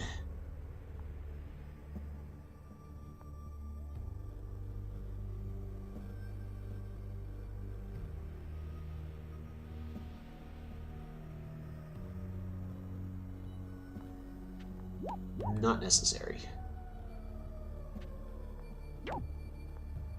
Defenders. Go there.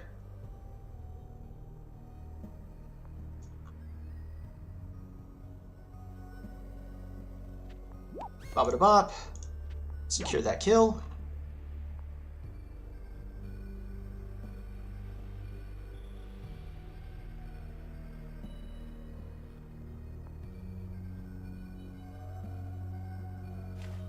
Move you over here. Just get a free hit in.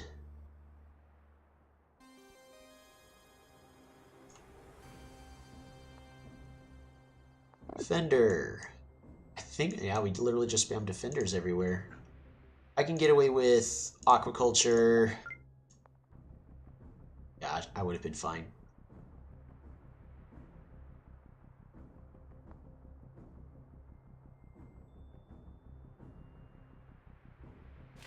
Move you over here. Move you over here. Aqua farm.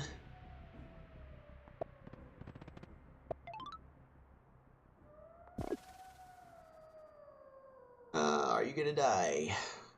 1, 1, 2. 1, 2, 3, 4, 5, 6. Yeah, you're gonna die. You're dead anyways.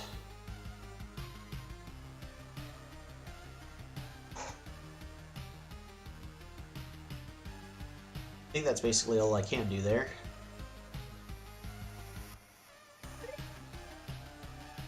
Alright, well that catapult's dead, but it did what it really needed to. Bought a lot of time.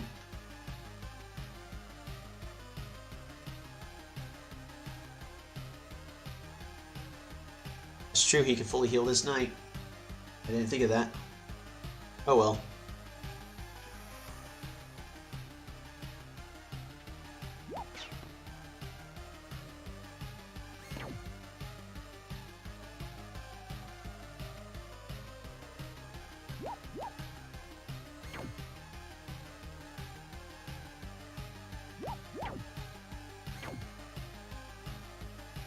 Chua?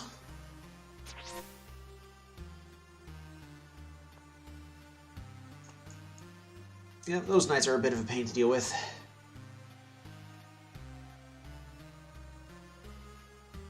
If I can get those bombards! I keep getting just one step closer.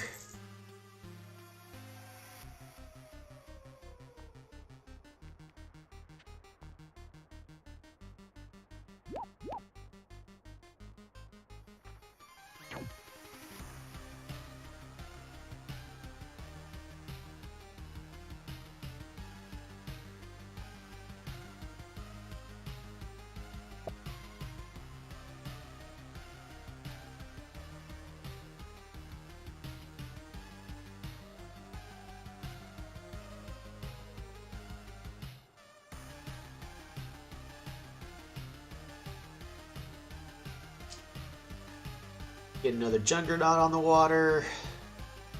It's gonna be really hard for me to get more.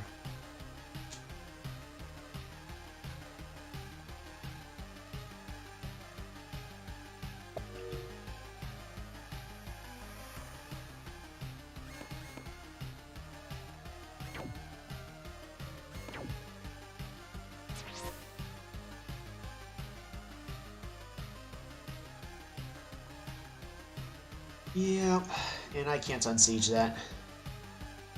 That's probably the game right there.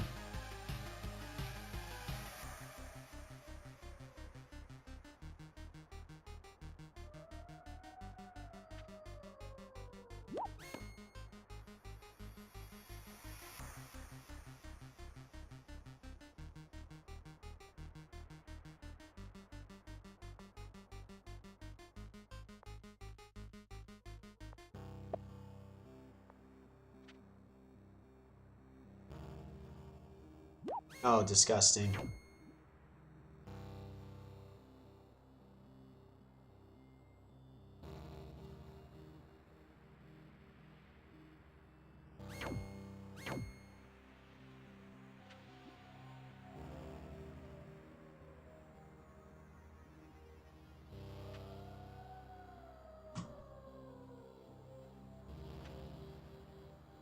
Well, I was hoping that I could use this naval advantage, but too much land.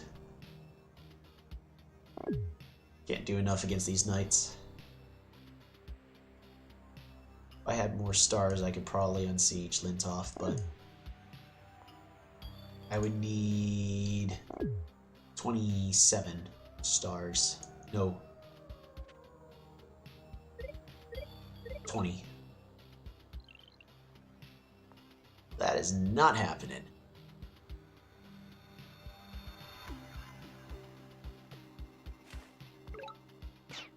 Hey, there's a village back there. Could try to sneak past there. Make something happen.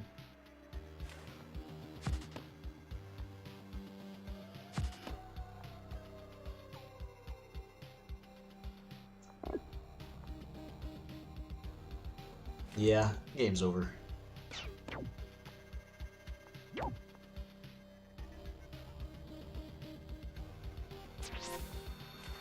You on the water. Defender. Defender. Defender secures the kill. Juggernaut. Defender. Yeah. I mean, I can keep fighting. But at this moment, I'm trying to decide if there's actually a point to continue fighting. I don't think there is.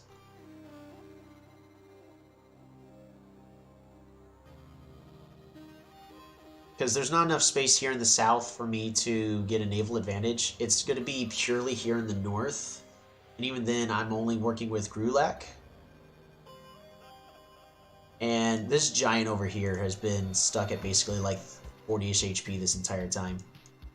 And it's in a spot where like just this map did not generate in my favor at all.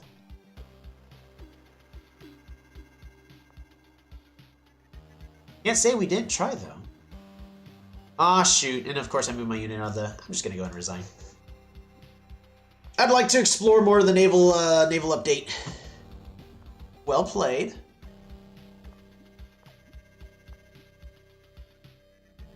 And also is at this point, I have been streaming for 3 hours. Let's go ahead and switch back to bopping. Very well played. Let's go ahead and update. Let's add the game. It's going to be Barter versus Imperious Small Pangea. And then versus, that was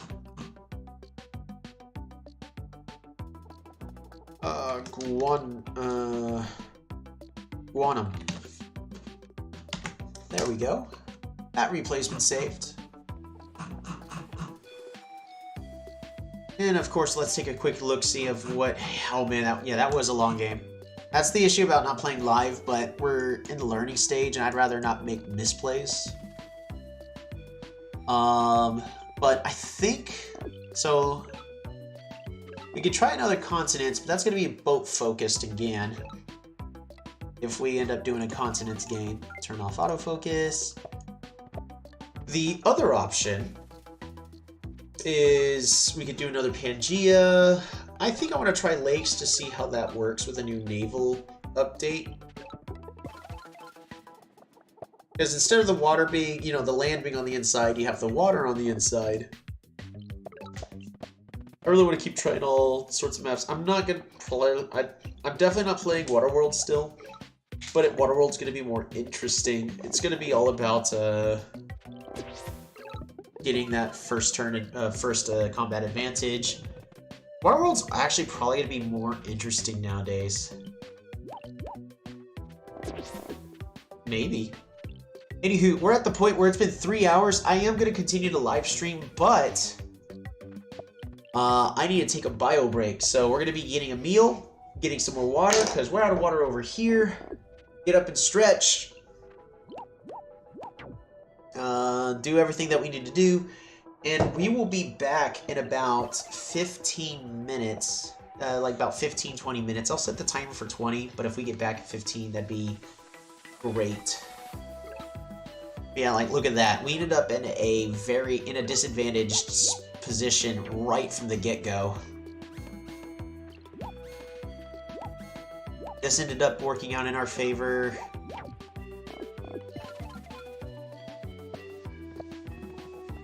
Yeah, apparently I needed to have gone south and just claimed this village instead first. Because I didn't expect this one to be so far away.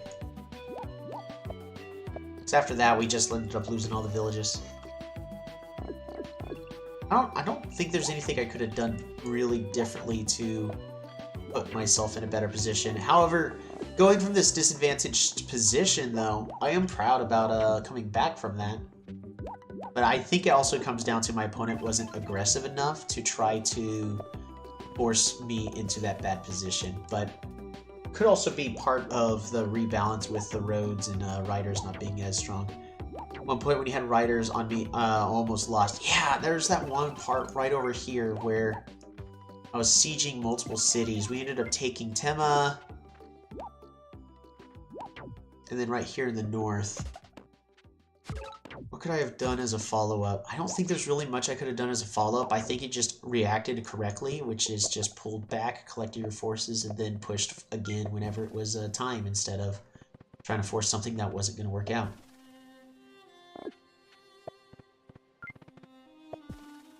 So yeah, we're going to go ahead and bring this all the way back. Very well played. And if anybody wants to help play with the beta, it's only available in the Steam. I think Road should cost 3 stars only on Forests. Maybe. I don't know how I feel about that. Because it seems a little too inconsistent. They're trying to make sure that things are consistent and easy to comprehend is the thing as well. Whereas, like, the Zone of Control, for those who've played a while, it makes sense, but Zone of Control is such a very confusing mechanic to people who have never encountered that before, and you'll be seeing questions about that all the time on forums. But yeah, so what we're gonna do, let me go ahead and let's get the timer set for 20 minutes. And switch back to the stream. And back to that countdown. There we are. So we will be back on about 20-ish minutes. Probably sooner. I'm not planning on taking all 20 minutes. But we're going to go and take a bio break. I need some lunch. So for those who are doing whatever you're doing, go ahead and stretch. Get yourself a snack. Don't forget to use the restroom. Get some water. Take care of yourselves. And we will continue exploring the Naval Update beta in just a moment.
Ah, shoot. I thought I was good. I thought I had 5 more minutes. My bad. I have a cookie. Everyone doing okay? Get properly stretched?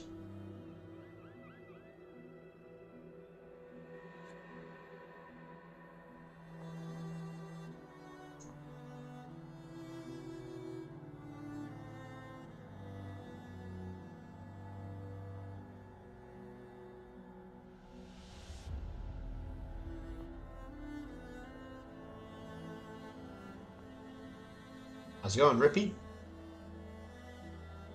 We're still exploring the beta, which means we're not doing random matches. We're having to manually make all of our games so we make sure we don't get paired against somebody who's not using the beta.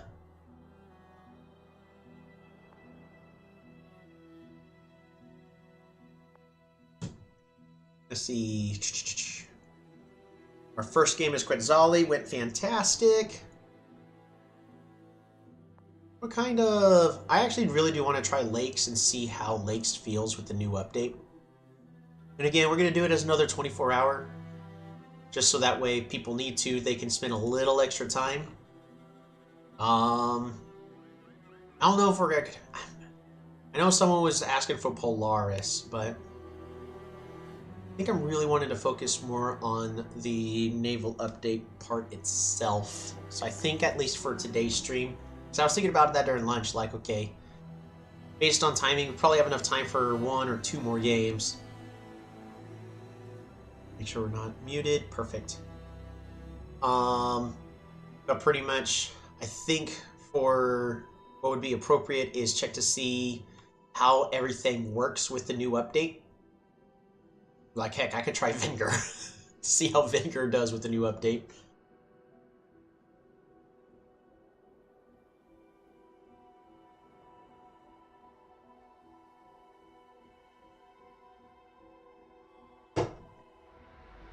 Can also just roll a dice. Where'd that dice go?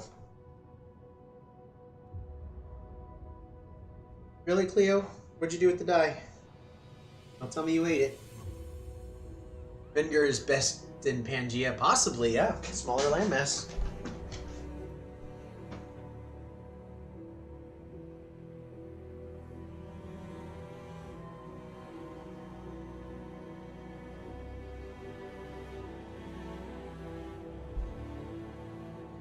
Ugh. Have you tried Polaris yet? I have not. I mean, I got a lot of people requesting it, so I guess we can go with Polaris. I was trying to avoid the special tribes on today's stream, but if everyone wants it, heck, we'll play Polaris.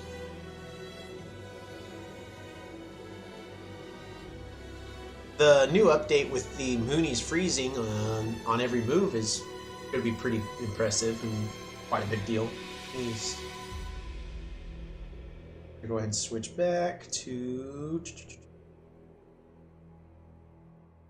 There we are. Fantastic! Well, I don't really have other tribe requests, so I guess we'll do Polaris. We're gonna go ahead and send an invite link. Auto freeze versus dash break ice, right? I really don't know how I feel about that. All right, so we're gonna go to my Polytopia general chat. We're gonna delete this message, and then we're gonna go ahead and post the next link. There we have it. All right, got the new invite link sent out. Of course, I can't send it through YouTube. It has to be through other sources, so it's going to be through my Discord. You can find my Discord through in the video description. So if anybody's wanting to, and this is not a live game, this is a 24-hour, but we're trying to move the game forward at a reasonable pace. And of course, our main goal is to explore the new stuff. This is going to be on the lakes.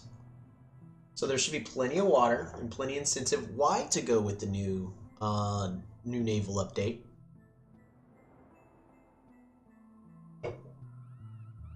I think honestly Lakes is probably going to be the most interesting when it comes to how the update is.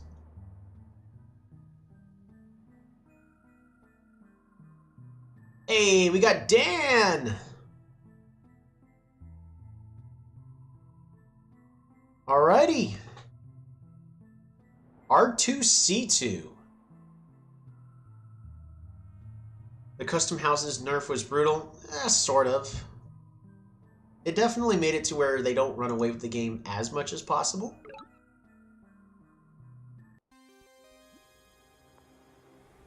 Ooh, we're playing against a Kiku. Fascinating. I think we're going to start off training a warrior as I normally would. I could go with the second Mooney, but I think we go ahead and just start with training a warrior.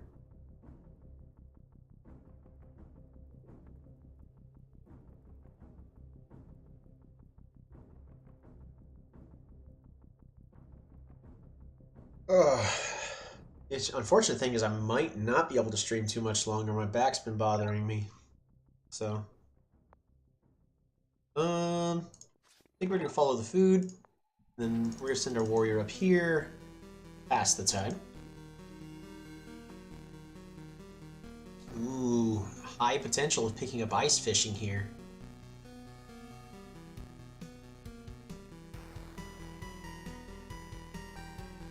I'll also just pick up organization.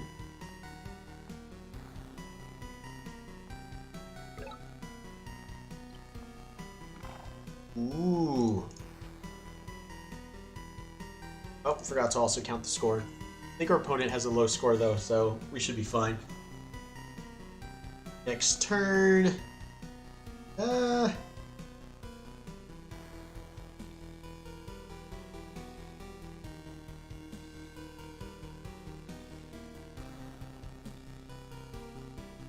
This is a pretty terrible lakes map, not gonna lie. Hey there, Cleo.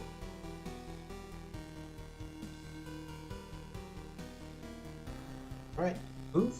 Thank you. Well, that is very unfortunate. That there is actually no village right here. When there should have been. It's also unfortunate. Looks like we're picking up ice fishing. It's the best shot I've got. Oh my goodness. And of course there's a mountain right there. This is the best first example we're gonna have.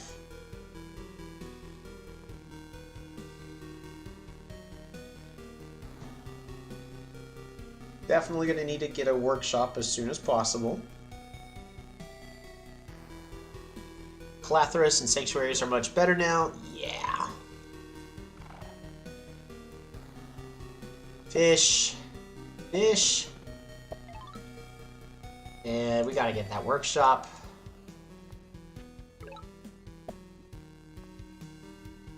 The Eye of God.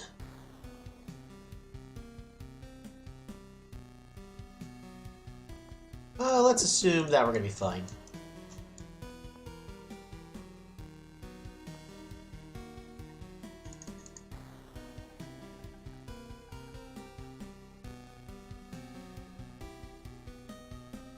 This mountain being in the way is actually a huge pain.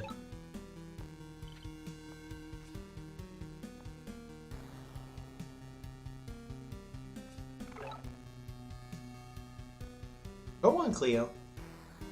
Go on. There you go. I guess we're gonna go and save our stars and level up our capital in just a moment.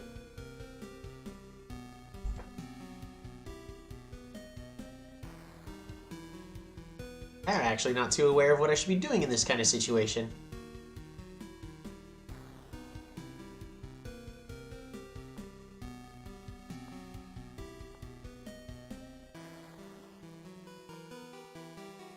Maybe considering some Polarism in just a moment. Kiku has a glitch where they cannot level up capital because Aqua farms. Dang, that's rough, buddy.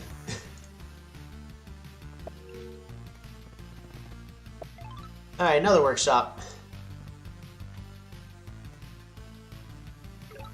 Woohoo! There's a village! I'll take that. I'm actually a lot more incentivized to be picking up Mooney, though. Like, Mooney were always already pretty decent, but I hated picking them up because how slow they were to use. Where you had to get a lot of Mooney before they were actually useful. So the fact that they auto-freeze every turn is pretty good. We're gonna be heading over here.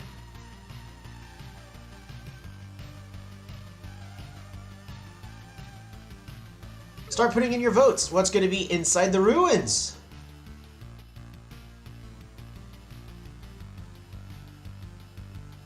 Do we have any guesses? We're also not on a timer, so we'll give people a little bit just to guess. Honestly, I'm feeling like it's going to be an explorer. Swordsman would be great. Technology would be fantastic. Honestly, pretty much anything, really anything would be fantastic at this moment. Pops would give me +5 stars for leveling up my capital. Obviously a tech. The tech's probably going to be climbing now that I'm away from all the mountains, isn't it? That's probably what it's going to be, isn't it? Dang! Alrighty, Rippy, you win. It's a swordsman!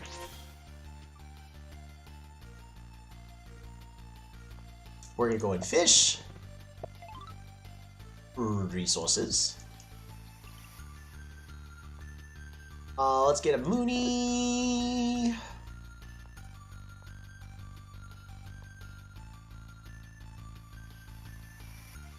Should I? I'm gonna save my stars. I don't see any reason to be spending my stars right now. Should I get Polarism? It's really strong combat tech.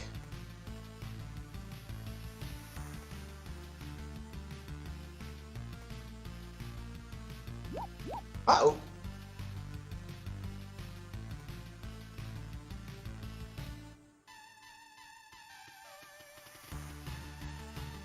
I could also just go ahead and start picking up riding. Get those riders running about. Who needs roads and bridges when I got... Wow, Polaris got buffed. Their outposts got buffed because roads got nerfed. And then because of where ice fishing is right next to Polarism, oh my goodness. Because roads are nerfed? Yeah. Ooh, boy.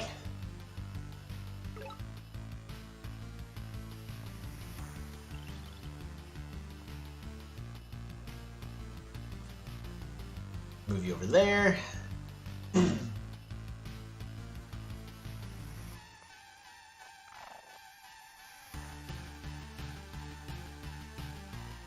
How do we want to handle this? I could pick up both Polarism and Sledding. I think I at least want Polarism.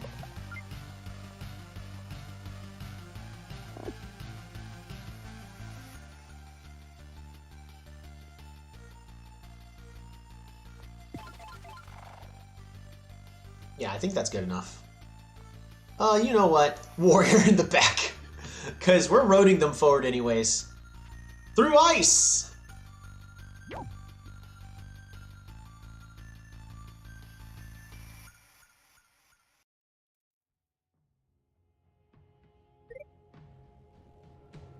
Right.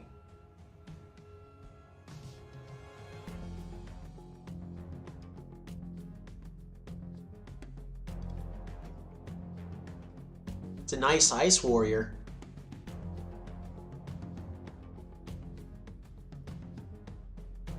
I need riders. Ice banks are also nerfed to 2 stars per level. That's fine. Honestly, ice banks needed that nerf. So, my opinion, that's way for the better. It's healthier for Polytopia because ice banks were way too oppressive with how much economy they could generate. We're gonna use our swordsman to go bop-a-da-bop, and rush you over here, secure the kill. Move you up here, move you over here. Ooh.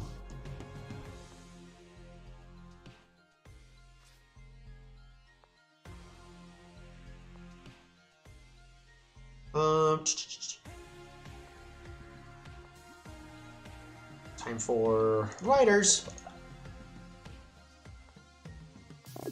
Perfect.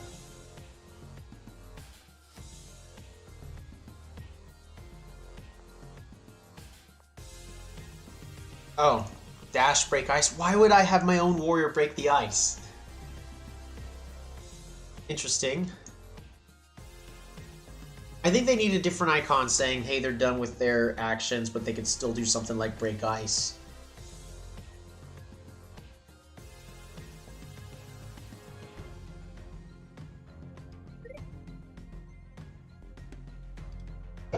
We're going to continue to use our swordsman to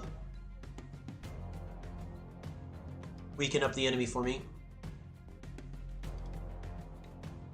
But it's also way easier for Polaris players to freeze the entire map.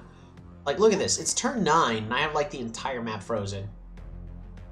What are you supposed to do in this situation?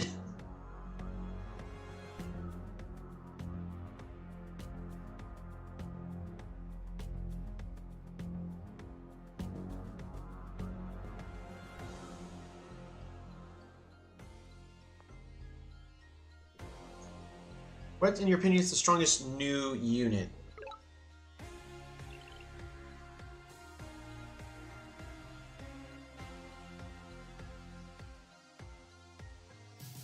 Starfish count?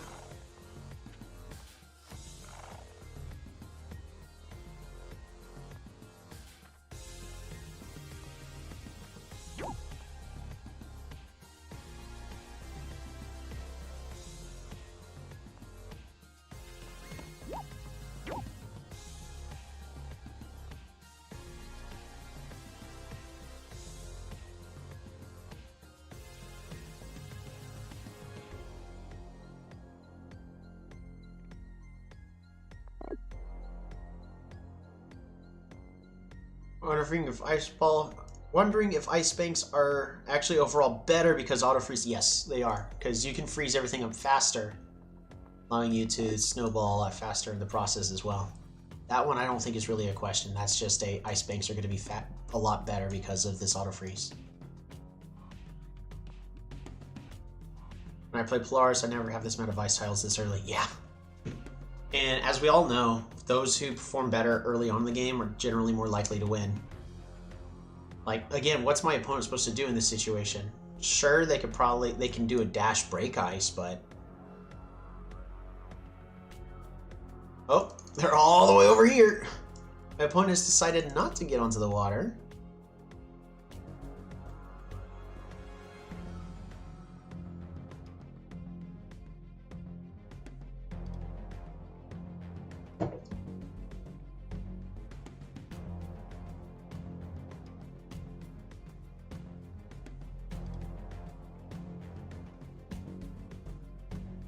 But I'm also way more incentivized to using Mooney because of how this new update is.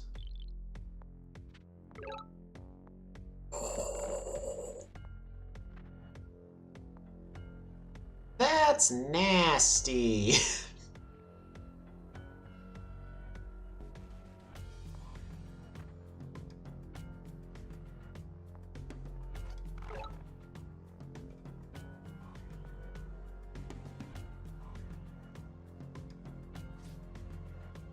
To be fair, Moonies were never useless, were near useless before this. I mean, they definitely had their uses. If you had multiple Moonies were kind of like mind benders, where a couple of them right next to each other, and it made it really hard for the opponent to do anything about them.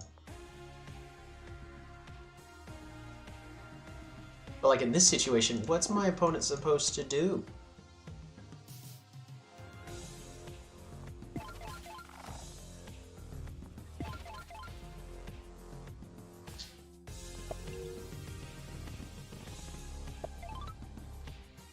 We're going to continue to be extra greedy with the workshops. We're going to heal that Schwaltzman up. And I think we need to start saving our economy. Pass the turn.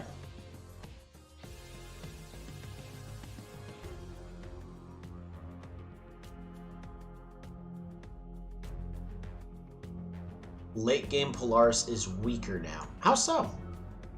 Because... I don't think, well, if you're talking for the fact that enemies can do the dash action to break the ice, you also got to remember that you used to also be slower setting up the ice, and that's where a lot of the challenge was.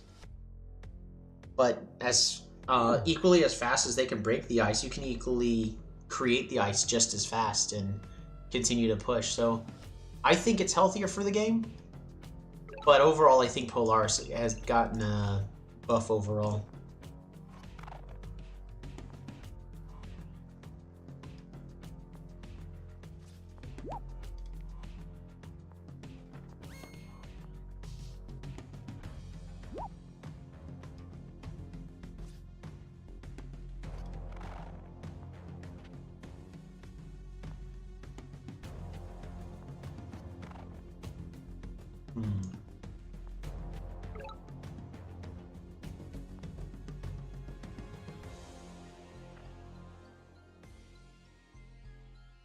Looks like your opponent did expand great, so I'm not quick to call Polaris OP just yet. You're not wrong. This game's probably not the best example, but still, my opponent is Kiku, and they're able to go onto the water near immediately. Like, my first game, I was quit Zazi, and I got onto the water very fast with pretty good economy. This guy is a Kiku that starts off with all the technology they need. He could have been on the water already. Enemies have 3 defense. Bombers are good against slow Polaris. I think we just need to continue to improve the economy and actually just try to level everything up. We're gonna go hunting. Hunt. Hunt. Workshop. Dang, I'm just like 1 star short. Ooh, fish. Hunt, hunt. Never mind. Did I say it was 1 star short? Never mind. Oh wait, we already have a Mooney over there. Yeah, let's get a rider then. Also try to get Ice Bank now. I can. I definitely can. Yeah, I can get it in a 3 to 4 turns. I think I need to just level up a little bit more. I don't know about you, but I feel like I got a really bad spawn. You're not wrong, Dan. You got a spawn that could have been better, because you got stuck all the way in this corner. Because technically I got stuck in the corner too, but the issue is I'm Polaris, and I say I forget the rules. I have ice. Yeah, you're not wrong, Dan. But also, I'm sitting here going, wow, Polaris can be very oppressive right now. It's like, look at this. What are you supposed to do? I have auto freeze. Not gonna lie, I don't know what a normal tribe's supposed to do in this situation. But that's just a thing I'll have to learn over time.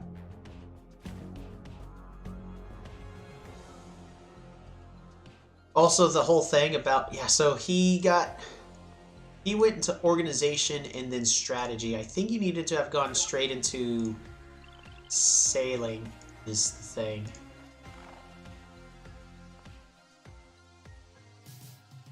Because at this moment I could just do this. We can go bop it bop.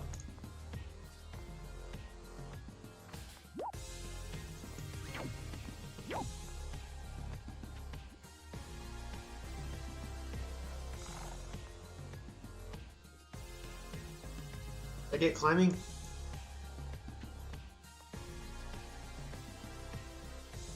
We're gonna move you over here.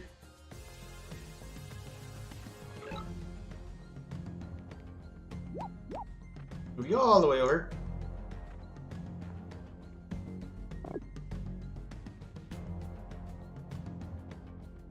And forestry? I think we actually just save our resources.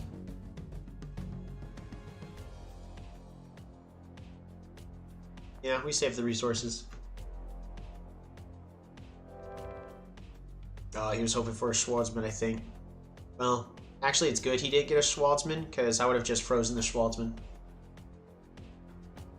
Better yet is he needs resources.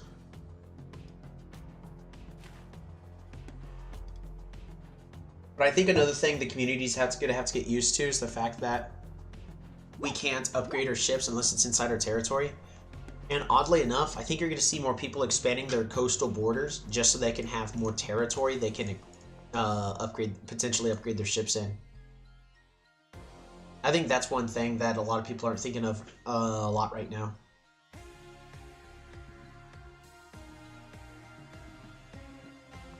Yeah, sorry about that, Dan. That was not a great spawn.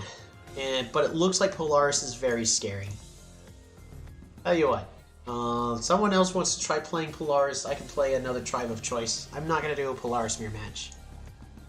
Let's go ahead and save that replay. You know what? We're going to switch to tutorial music really fast. Because I think there's definitely something that could have been improved for the Kiku start, because I found it strange that you weren't in the water for quite a while.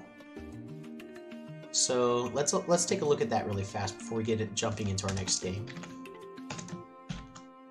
Let's see, Polaris versus Kiku, small lakes, and R2C2. For the last game, try Aquarion. They got changes and can compete with Kiku. Now, you're not wrong. I guess I could try Aquarion. Not gonna lie, when Aquarion first came out, I thought that they were gonna be my main tribe, but they hurt a lot to play. But honestly, Dan, I definitely want to see you improve. So let's take a look and see what could have been done. So we're gonna do this looking strictly from your view. Shared fog off, autofocus off. Alright, well, good news, you did not get messed up. Don't forget, this is actually a buggy spawn. Capitals are not supposed to be on the corner, so for having a bugged out spawn where you're in a worse position than me, you still did alright. And you didn't lose a fish, so that was more important. So you level up, good. Workshop, excellent. Warrior, perfect. Aquaculture.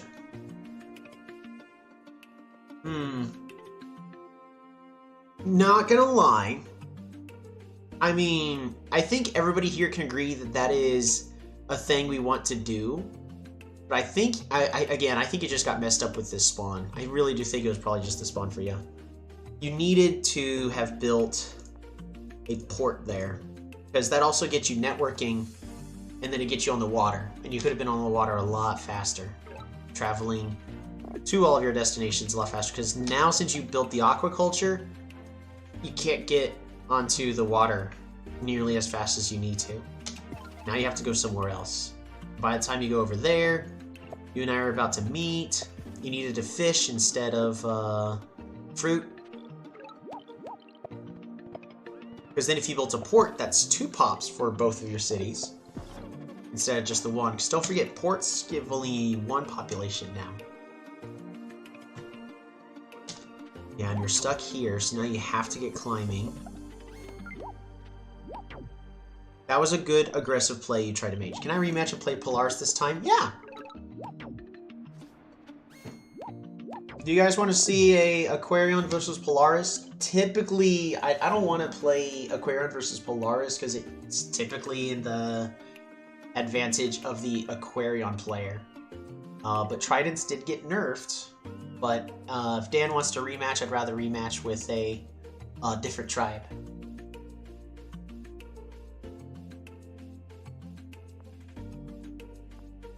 Everyone okay with that?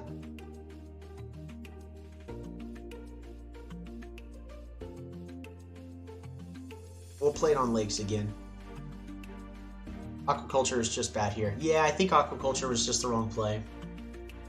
I think he really needed to just do the hurtful thing and just build a port.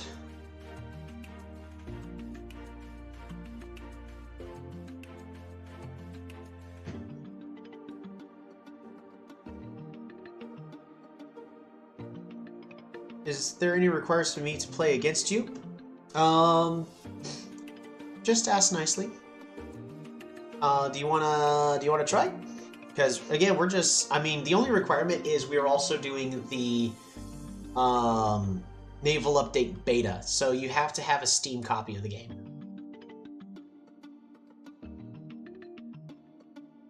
Do you have the Naval Update Beta already installed? I have the beta. Perfect.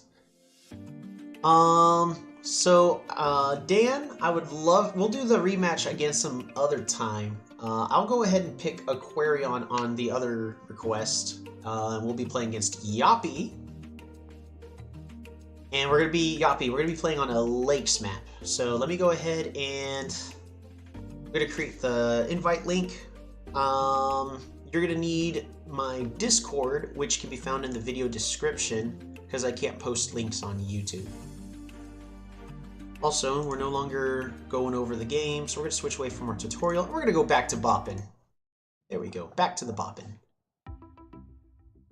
We're going to go ahead and delete this message. And then we're going to go ahead and create that. Probably post a link, in his Discord for matches. Yep. Yeah, since right now we're stuck with having to create manual matches, this is...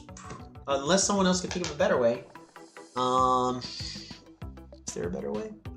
I mean, the other way I could do it is, Yoppy, are we friends? Because I could also send you a direct invite.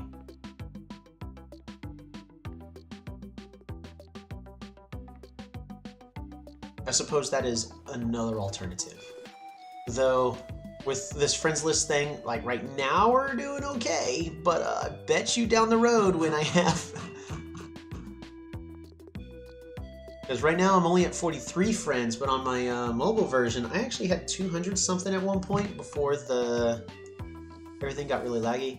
My username is yabba yabba yabba yabba yabba yabba yabba. All right, we're gonna add friend.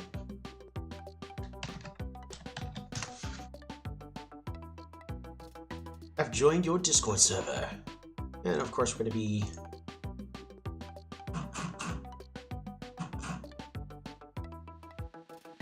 There you go.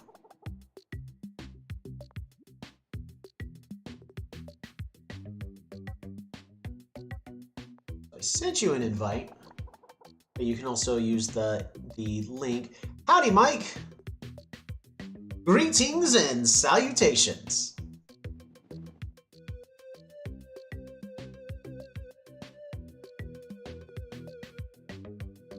We're going to be trying out Aquarion on the new beta. It's going pretty good. We're still trying some things out.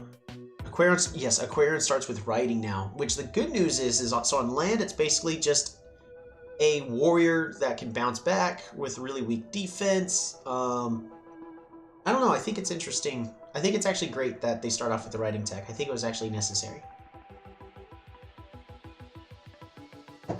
I also find it necessary that the amphibious units do not gain the benefit of roads.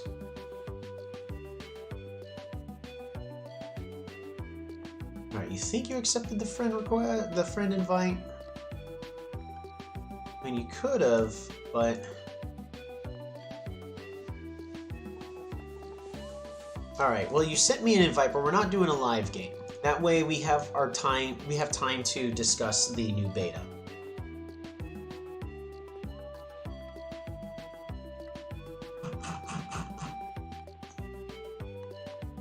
Let's see if I can find you here.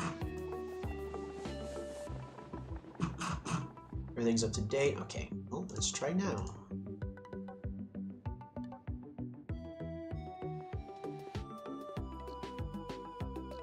There you are. Perfect. All right, found you.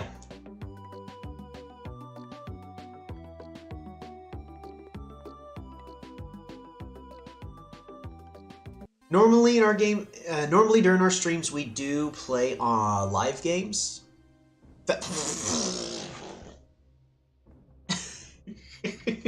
All right, Yafi, good luck and have fun. Our Aquarion is best in archipelago because of aquaculture. Yes, I definitely believe that could be the case. Well, thanks, Rippy. I do agree. This is a fantastic spawn. Now here's the question. You know what? We're gonna go dry land spawn. We're gonna just train a warrior.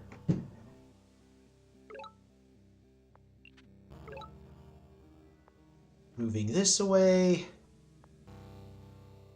Yield.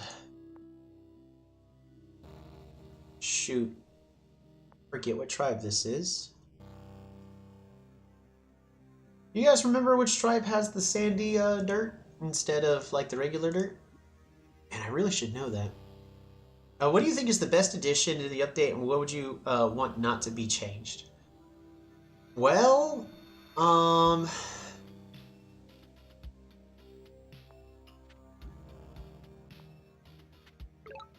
in my opinion, the best addition is definitely the ship combat triangle. That was highly necessary, because one of the things that I've been talking about in nearly every single stream is about the problem of naval combat, which is with naval combat you have the weak ship, the stronger ship, and then the very, very strong ship. So when your opponent has a ship, what do you use to counter it? That's right, the very strong ship. You don't have any other choice. It's just one-dimensional.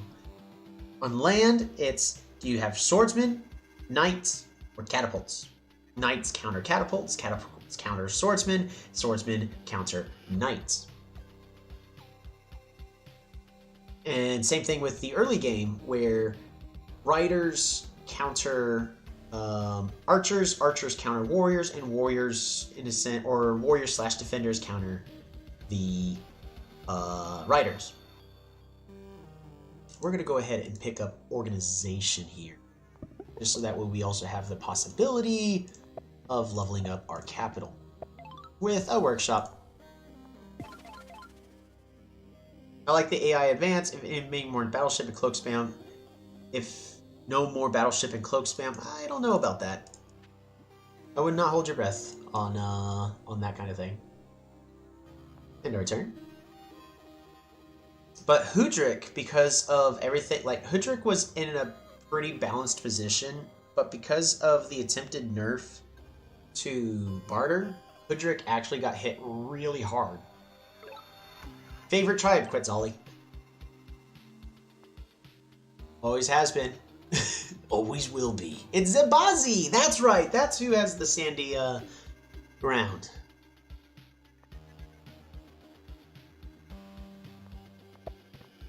Fruit. Explore. Wow, this explorer's doing everything it can in order to not find Zazi! Found him. Fruit. Workshop. And I think we actually just got to train. You know what? We're going to train one warrior to send him here. And then we'll pass the turn. Least favorite tribe.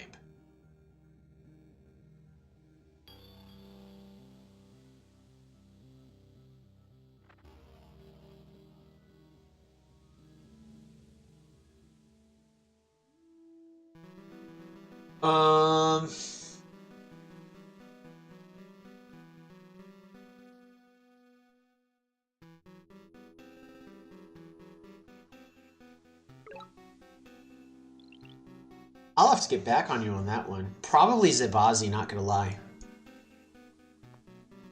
It's not because I just don't like Zazi, but I don't really find Zazi that interesting to play.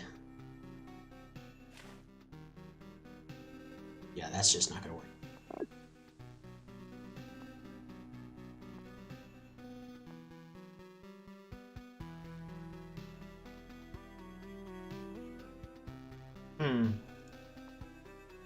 So here's the question. Do I continue to train units? I think the answer is no. I think we just save, because we want this amphibian to go all the way over here. This amphibian's going to take a hit. But I don't really like Zazi that much. It's interesting that they start off with farms, but they really feel like a dead-end tribe. Like, at least Imperious, you have a solid position of like, you know what, maybe I'll go Cloaks, or just go Riders, or... But Zazi's just so one-dimensional, and they feel uninteresting to me.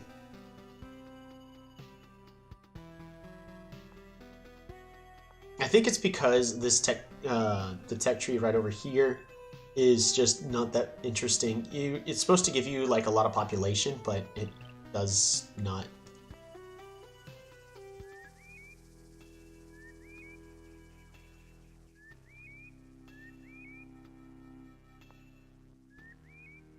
Free diving.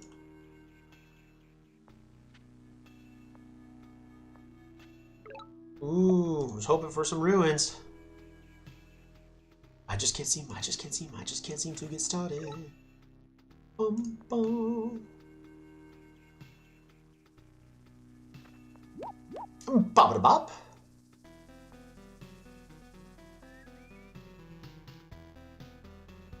Construction tech needs a new feature. Yeah, so construction is interesting for the fact that you can destroy buildings.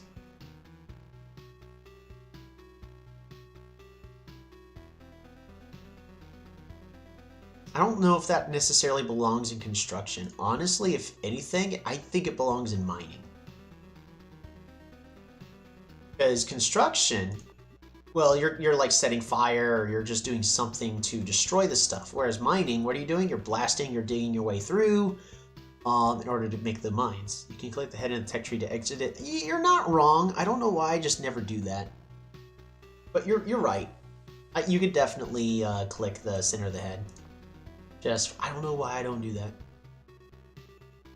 Alright, so we bopped. I really want to kill this warrior. My main goal is, so I mean, we might as well just go over here, kill, and then I think I'd rather just pick up free diving, and that gets me one step closer to spearing with the tridents. Then we go straight back to our oppressive ways. Right? And the best part is because riding, roads are so expensive, our opponent's more than likely not going to do anything about it. The tricky thing is getting units from Atquo onto the front lines. Like, I can pick up roads, sure, but it's really hard because of how inland it is. So I think this is also a healthy change to make Aquarion feel more like an actual Aqua tribe, where I'm actually looking for, hey, where's the water so I can move my units at a decent rate. Smith 3 has swords, Math has catapults, construction has nothing. Cool. Right, which paid tribe do you think would be better to buy first? I used to say Yadak. But it depends. Are you looking for the strongest on this? If you're looking for the most unique, that is going to have the most unique gameplay, it's going to be Cymanti. Cymanti pretty much has nearly everything changed in the entire check web. You've got different units for pretty much every single case. And overall, you're just... It's going to be a lot more interesting to play as Cymanti. So I know a lot of people are probably going to hate me for saying or suggesting that, but honestly, I think Cymanti is probably going to be your most unique tribe that you can play, that you can buy. Alright, we need a rider here. We already got our rider there. Pass the turn. Let's see. Illyrion is interesting as well. Honestly, pretty much all the special tribes, if you're wanting tribes that do something different, there are those. If you're wanting a regular tribe that's not really changing a lot of the rules and it's easier to pick up compared to the other 4 starter tribes, Yadak is, even though they're not as strong as they used to be, Yadak is probably your better go-to tribe as well, because again, they have a different start, but they have the exact same tech web, other than they start off with roads, and you're going to be buying a road and training a warrior on your first turn. Yeah, Yadak has cool music too.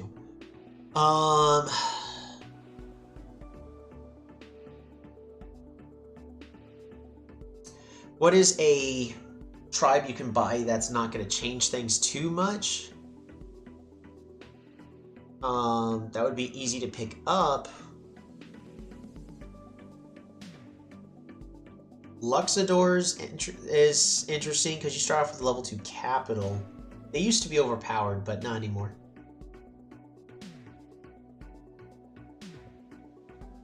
Dang.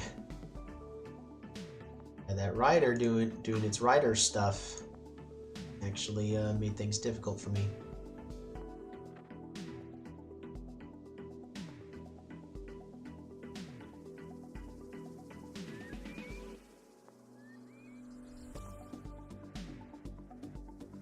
Should I just pick up farming here? Kiku is the most viable. Quetzali is my personal choice. I think Quetzali is really my personal choice as well. Quetzali is just a worse barter in most cases, but because of what the new update is focusing on, Quetzali is actually pretty strong. Alright, so normally everything would be pretty straightforward, but we're going to take a moment just to analyze everything we've got. So we have roads. Roads would allow me to connect everything up pretty well. But it does nothing for this city all the way over here. What can work all the way over there is for me to be picking up farming. The issue is farming doesn't do anything for any of my other cities. Best tribe music, Quetzali. I'm not even saying besides Yadak, I'm saying it's Quetzali. We have fishing as a possibility, because then we can build boats. See, here's the other thing. That even though this is not the Aquarion rework, and they're putting their foot down that, hey, this is a general naval update, but it is not including Aquarion. Why is Aquarion building boats? They're fish people. They shouldn't be building boats. Tridents are a good choice now. Yeah, and then the last thing is I could be picking up tridents, because tridents would be very overwhelming. I'm thinking, because economically, I'm kind of in an okay spot. I already have 8+ stars per turn, so I'm set there where I need to be set. I think we're going to go ahead and pick up spearing. And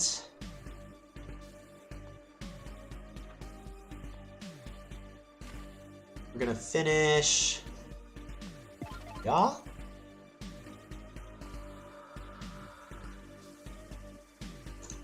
Move you over there.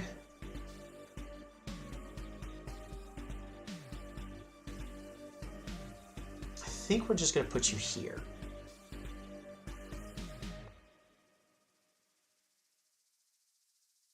We're going to disband you. And then I'm just going to train a warrior. Pass the turn. Next tech should be farming to get city upgrades and crabs. Probably. I don't think that's going to be quite necessary. So here's a trick. We're going to select this rider. See where you run off to. Crabs counters every non-ranged unit.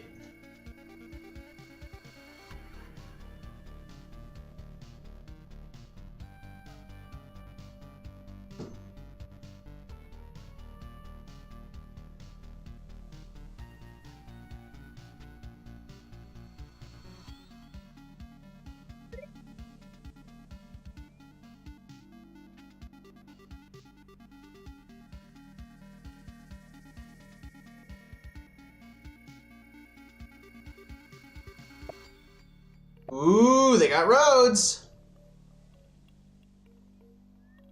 Definitely a thing I need to keep my eye out.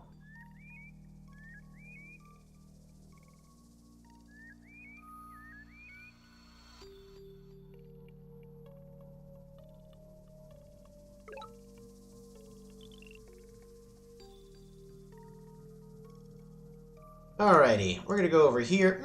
Bop-a-da-bop, bring you on back. Rush you all over here. Bop-a-da-bop, bring you on back. Yes, I do not want to pick up climbing.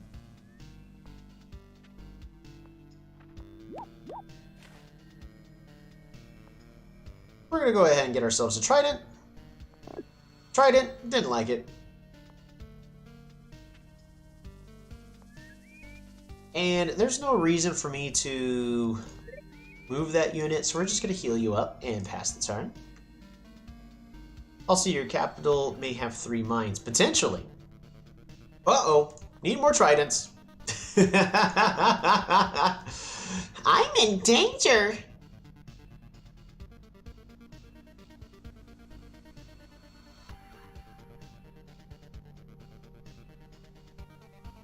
Good news is we got water on our side. Bad news is I really need to be leveling up my cities.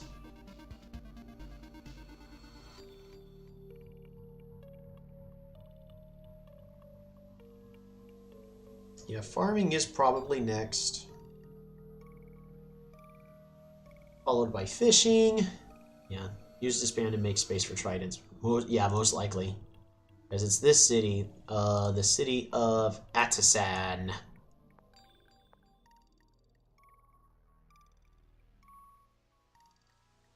Was I the only one who thought you could ride Starfish when the update image dropped? I thought it would have been interesting. Ooh, are they killing it?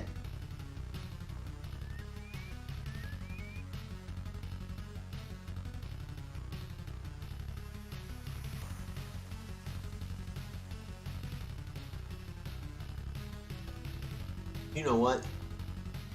I don't need this as an amphibian. I need that as a, trident.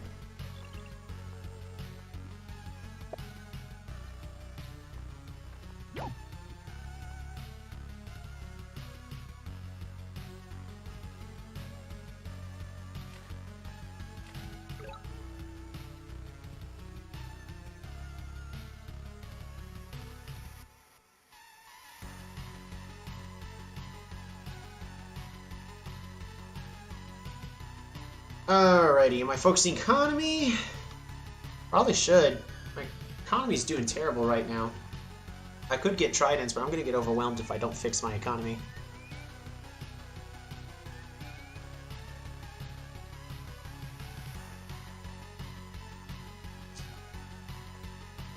We're gonna disband you. Trident.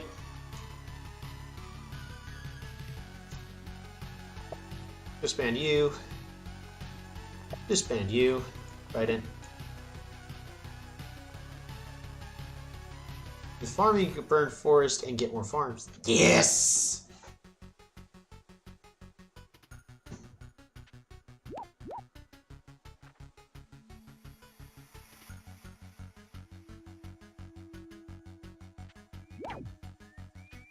Dang, they secured the kill.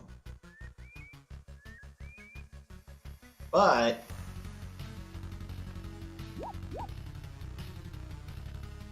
okay, yeah, they got enough.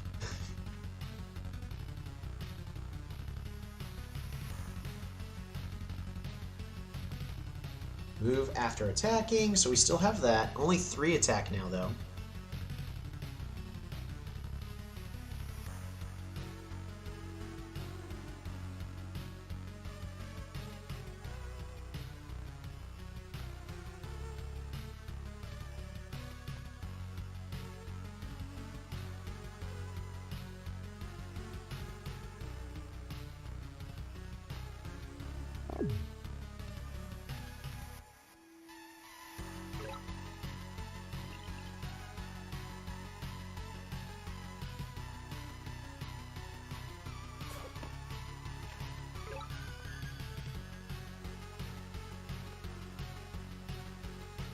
Move you there, move you there. We're gonna move you here. Tridents now have 10 HP, but easier to get because of riding. Is it a buff or a nerf? The 10 HP part is a nerf. Honestly, it's a buff, because Cymante's early game was already terrible. The fact that they can now afford their stuff, actually,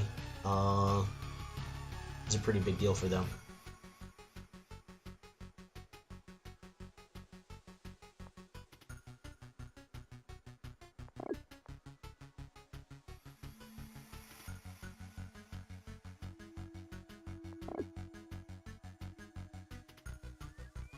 Alright, everyone, start putting in your votes. What do you think is going to be tridents?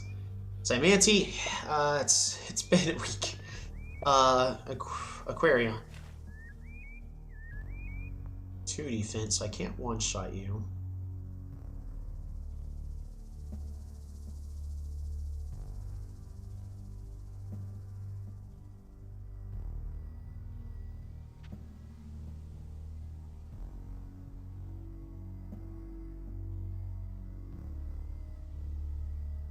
Start putting your guesses. What's going to be in those ruins? I can claim them. I think I have time to claim them.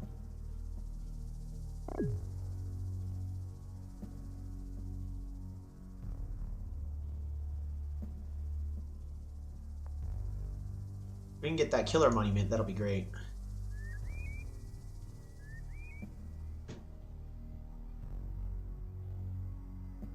Ruins give bomber. I hope. Oh, do they give bombers now? Oh, I really want that. Oh, let's get a bomber.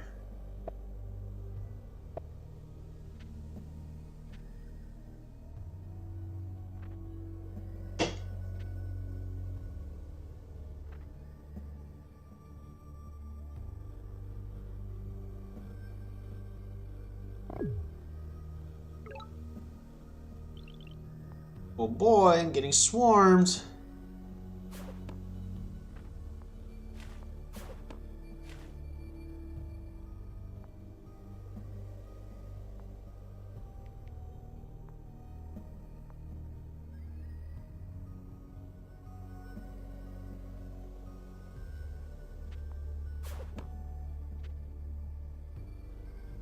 Come on. Roads. Not what I would have wanted.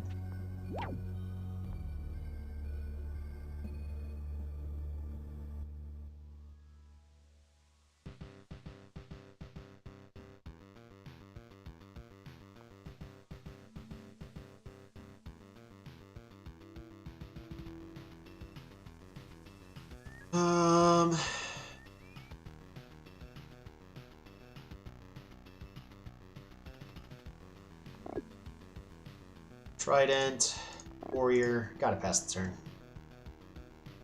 Gotta deal with these giants and whatnot really fast.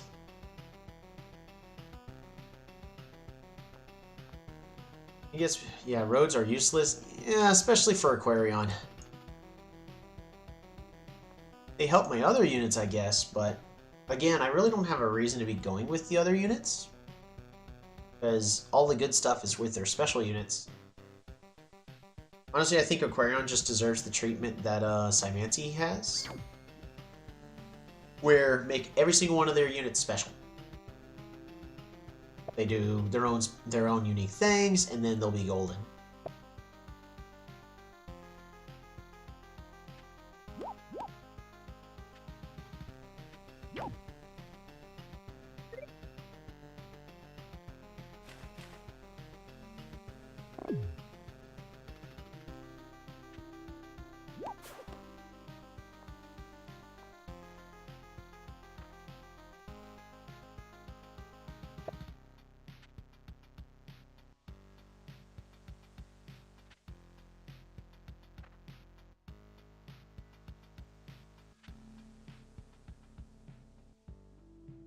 Yep, I think I just had a bad start at this point. What did I do wrong in this game?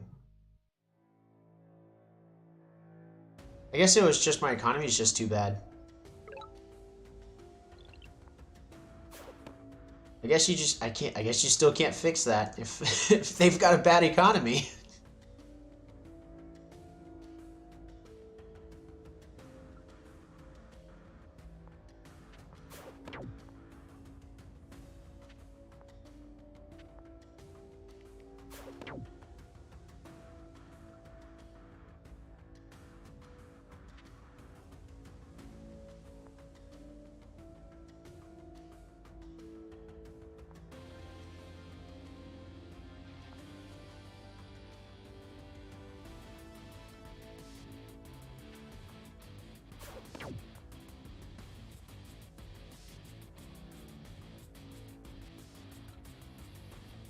Protect your tridents better. If they die, you lose. I mean, I don't know what else I can do to protect my tridents. There's not a lot I can do when it comes to protecting my tridents.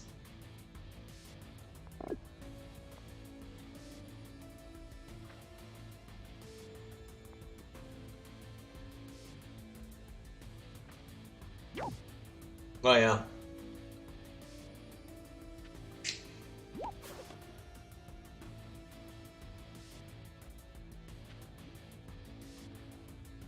Yeah, nah, my economy was just too terrible in the start. I should have gone with something else.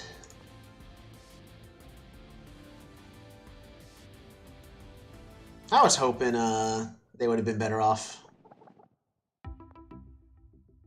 I got tridents too early. Should have gone with. Probably should have just gone with the farming and improve my economy first. Yeah, also the dry land spawn. Yeah, that part doesn't help. Well played, Yappy. I think we have enough time for about one more.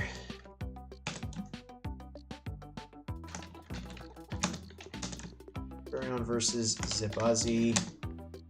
Small lakes.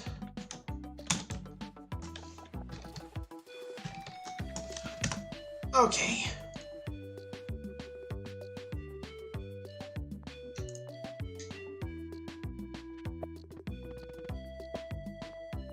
Share fog on.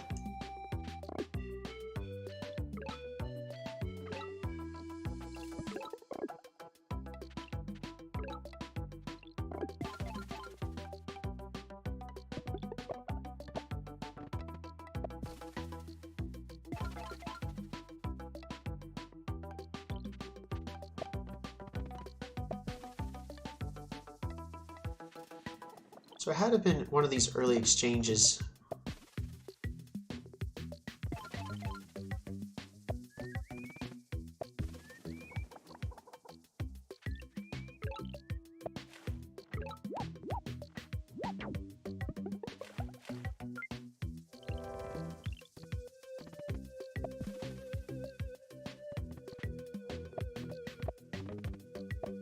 Right. Oh goodness. Jeez. Oh man, that spawned.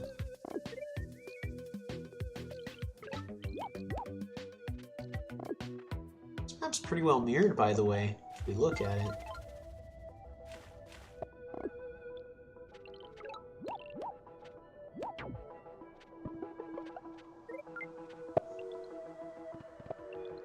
Wonder if I needed just more units to be fighting for this village over here, and that's what lost it for me. Probably is what that was. I guess I should have been creating more warriors down here, so that way I could have fought for this village over here, and then just improve my economy. From the looks of it, that's where everything went wrong.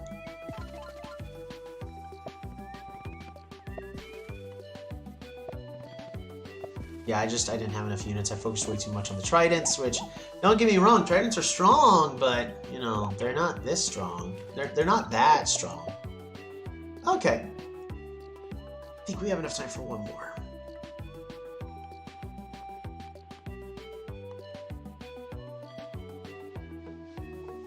Alrighty, what type tribe do people want to be seeing? This is gonna be the last one. After this, I gotta go.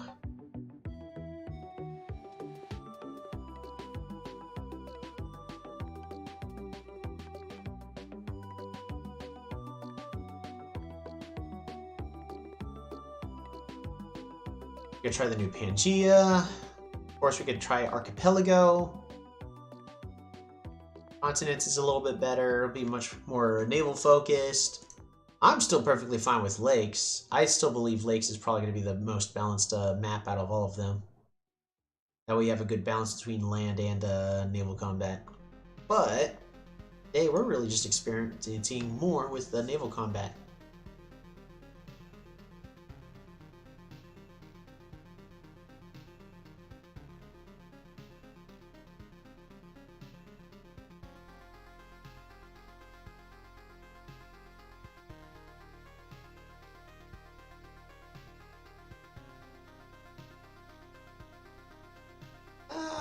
You know what? We haven't done it yet. We'll go Archipelago. Omaji. Yeah, I can play Omaji. We'll do Omaji Archipelago. Alright, last one. So invite link. Go ahead and general. We're gonna delete this message. Deleted. Boom. Alright. New link is set. We'll be playing Omaji on a water-based map.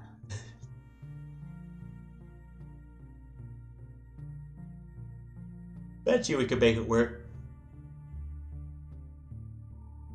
I definitely find the aqua crops pretty interesting. I think that's actually a pretty good idea.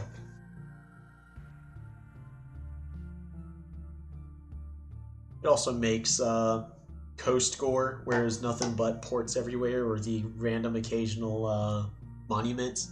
It'll make that a lot more bearable.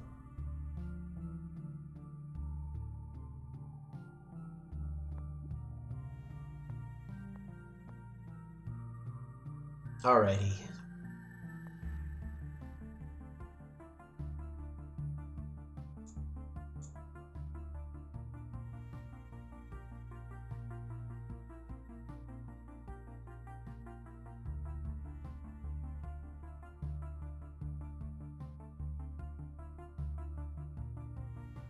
Ooh.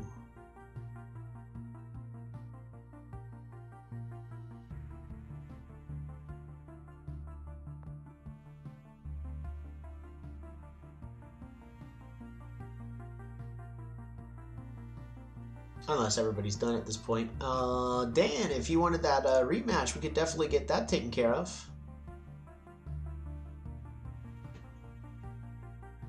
It would also be on an archipelago map, so it'd be very, very powerful for Polaris if you really wanted to try that.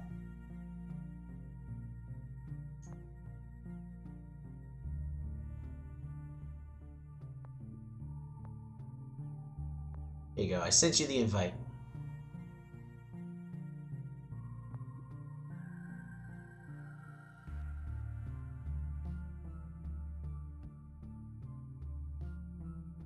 And this will be our final game.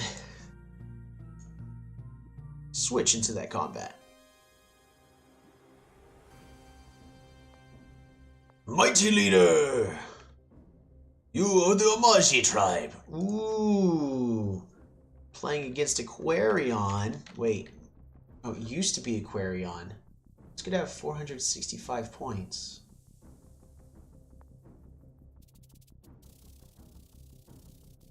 Oh, Luxador! Ah, okay.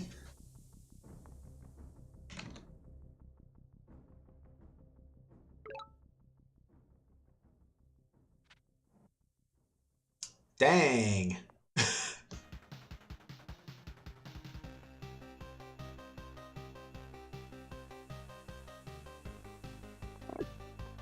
I'll try the typical opening, but I don't know if the map generation has changed. Original map generation rules, there's 2 guaranteed cities connected to your archipelago.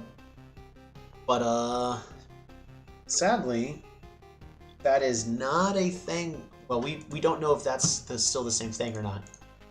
So we're going to go and connect, we're going to run over.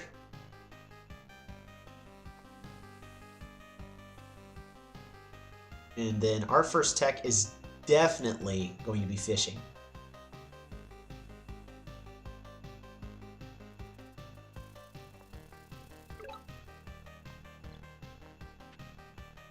Oh boy, that's not good.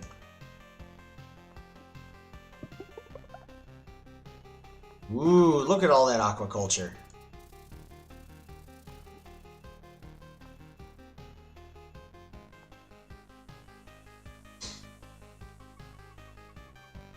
Oh, lovely. They're right there. How close did they spawn in the center of the map?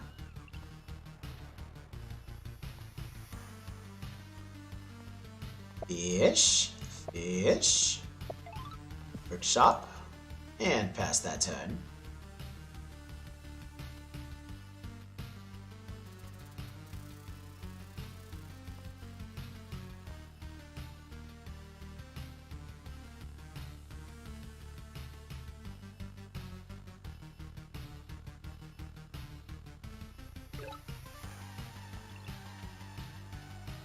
Yeah, there's only one connected city. Wow.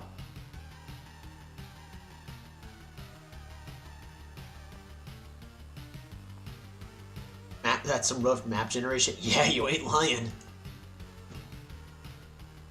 Really was hoping to, maybe Washi was a bad choice.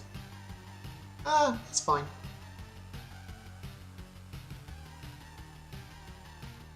We'll live. Most likely.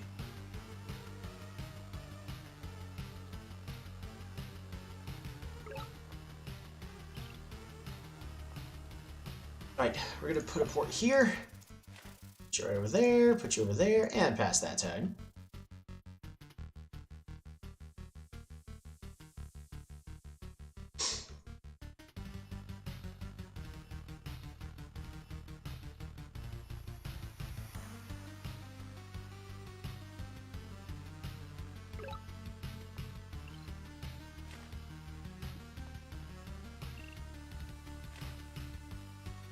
Right, port.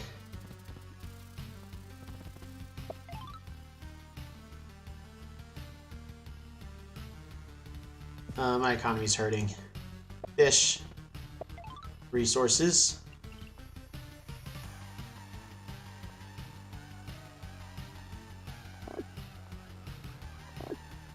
Alright, warrior, and pass that turn.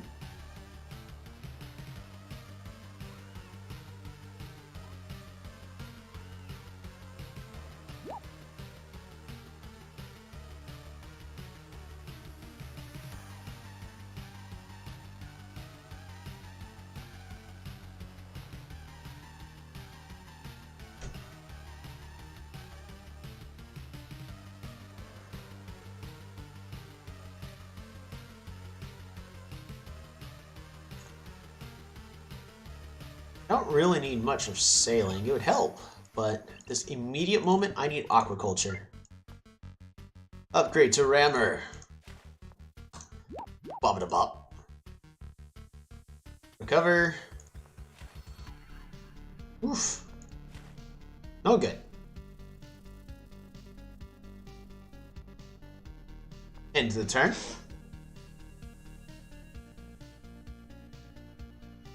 Can actually kill my rammer.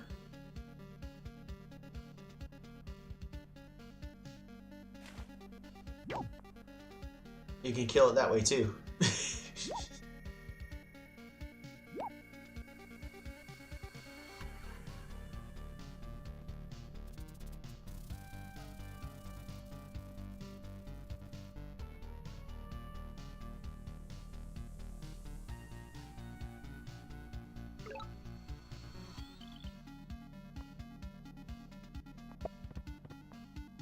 We're gonna go ahead and get that fish going, get some more resources. Move you over there.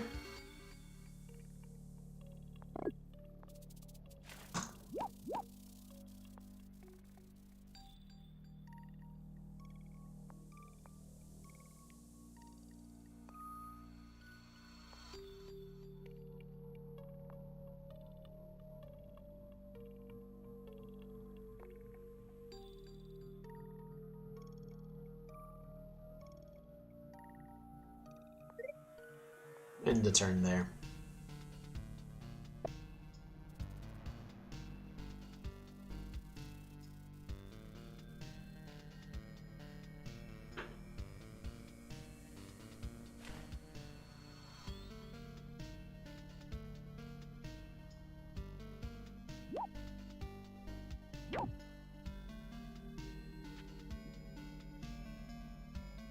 Dang. I guess I lose that exchange. That's the game. Yeah, there's nothing I can do about that. I should have considered that as an option. Right, they have sneak. I was like, how did he run by? I completely forgot that they have sneak. Oh man. Yeah, that's the game.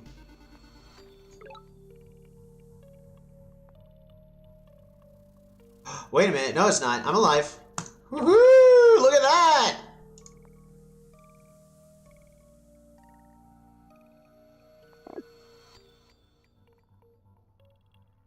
Still alive. Sorta.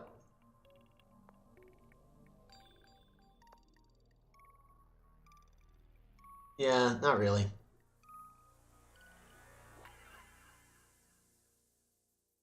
I'm assuming, like, if he has one more, which that's all he needs, is he just needs one more rammer, just zip through and siege over here, and then this rammer just starts destroying my capital. Oh, chose to do that instead.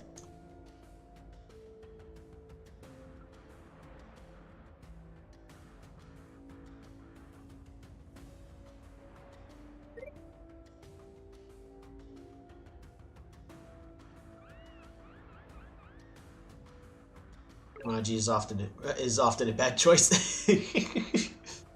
Well, Maji can be.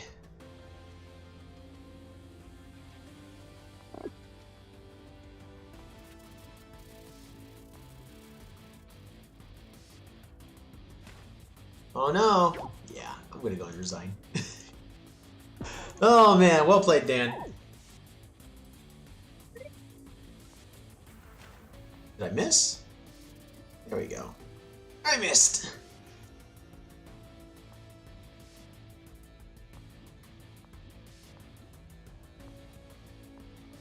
That's the wrong game. Alright, well let's take a look-see at that replay really fast. Because in this instance, I had map knowledge of a different kind, and then that map knowledge betrayed me. So let's take a look. Maji versus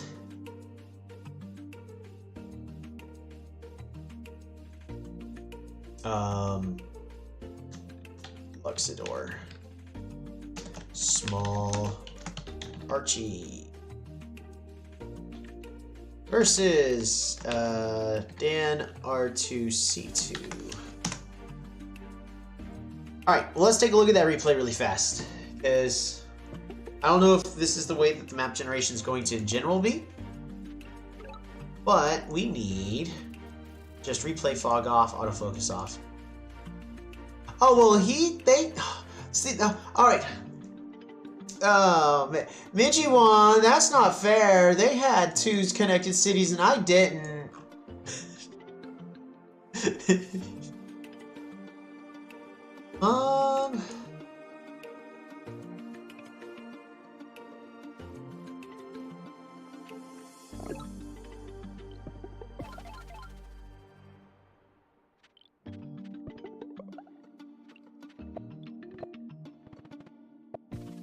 Yeah, because if I knew that there's this possibility I don't have multiples, I don't know if I would have trained another rider. It was definitely an interesting game.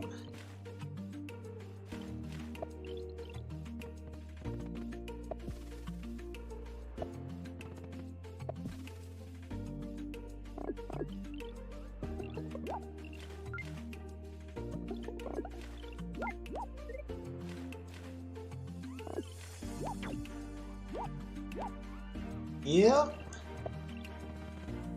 That definitely was map knowledge that killed me right there. So normally I can get away with stuff like this.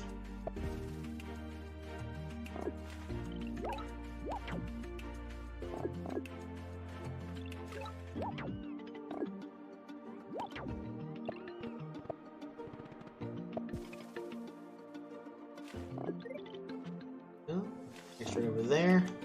So yeah, originally the way archipelago maps will spawn is you have 2 guaranteed cities connected to your capital on these.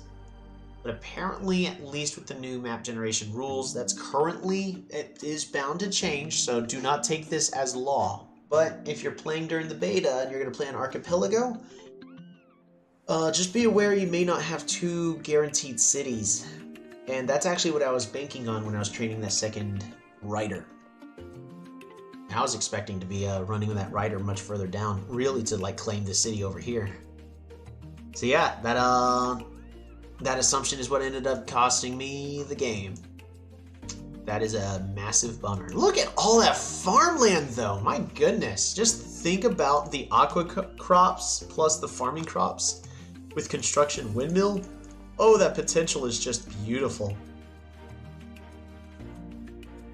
Honestly, I think a lot of this stuff is a lot more balanced out compared to how it was in the past.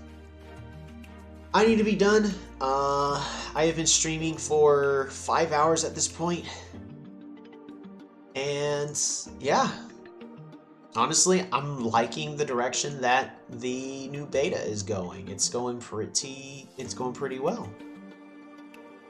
I'm actually still very afraid of Cymanti with how the beta is. With Cymanti, you get a lot of the exact same, where you still just fungus, move forward, pass turn. Workshop, warrior, boost, pass turn, warrior forward.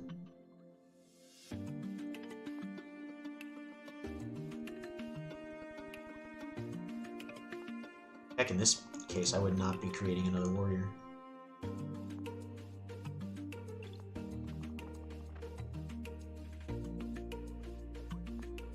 Fungi. Resources. Fighting.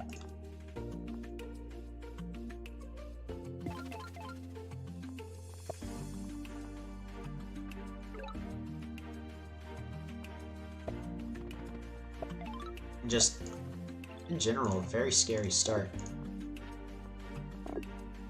Lathyrus are now a more viable option with the roads.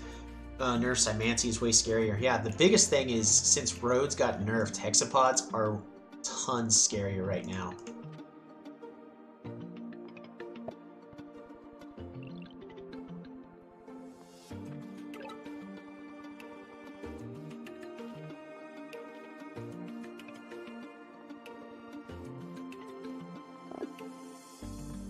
Fungi, hexapod, capture.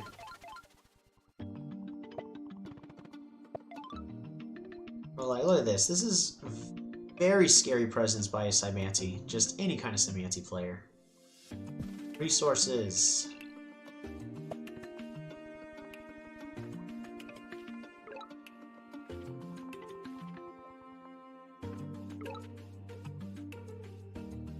Like, any Cymanti player is going to be able to compete with this kind of start. Just look at that.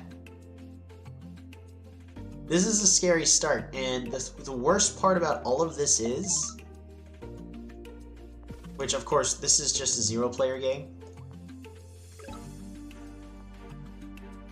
but like, let me just pick up climbing right here. What are you doing in this situation?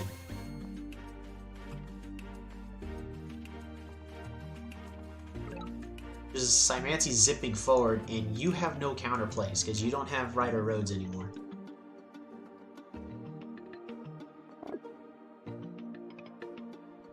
Yeah, rider roads still. I mean, you're not wrong. It still has to be rider roads, but you can't get them when you need them. You can at least get riders to help defend, but you're not going to be getting those roads for a while, and roads are insanely expensive.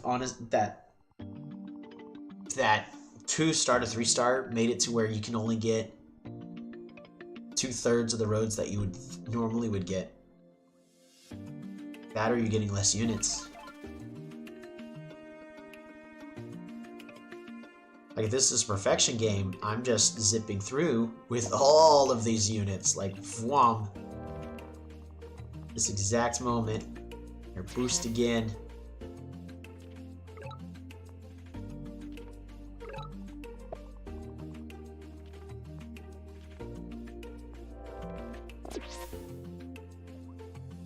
Lumber Hut nerf Cymanti a bit, though. I mean, it does, but look at my economy. My economy's just fine. I'm on 4 cities. Like, I can go fungi here. I can go fungi. Okay, you know what? Maybe I also need some units, so let's go ahead and just get a X spot here in the back. Oh no, workshop. Oh no, population growth. And this, I'm getting a centipede right over here. just next turn.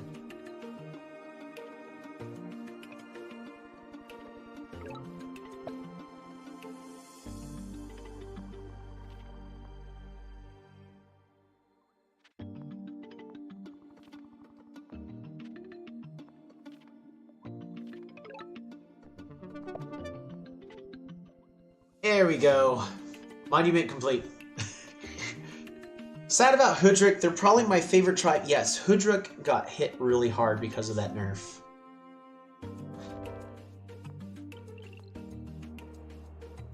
So Hoodrick...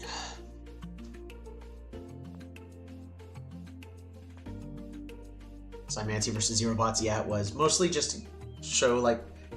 Even though I would have crushed whatever bot was there, but Hoodrick is supposed to go hunting into forestry. Well... issue with that is, sure, you have all the animals and trees that you need,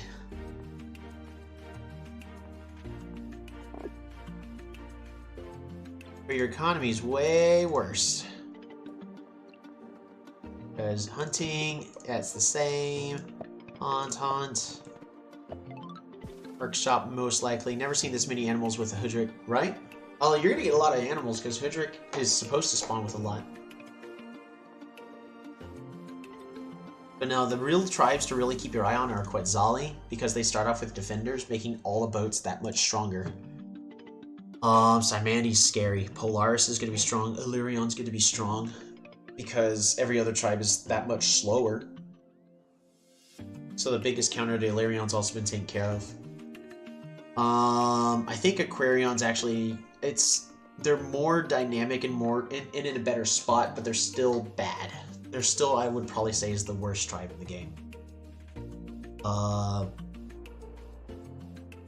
But Imperius is going to do a little better because of Barter's nerf.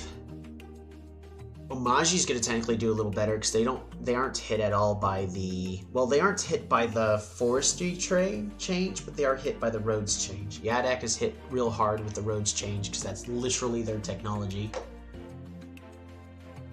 But just because the whole change in boats are a lot more interesting, Quetzali is going to be a lot better. Anywho, that's it for me today. Thank you everybody so much for stopping by. I hope y'all found this useful. I hope y'all are entertained by it. Next week we'll probably start off with actual live games once again. And... yeah, I hope to see you in the next stream, starting next week. Y'all have a good one.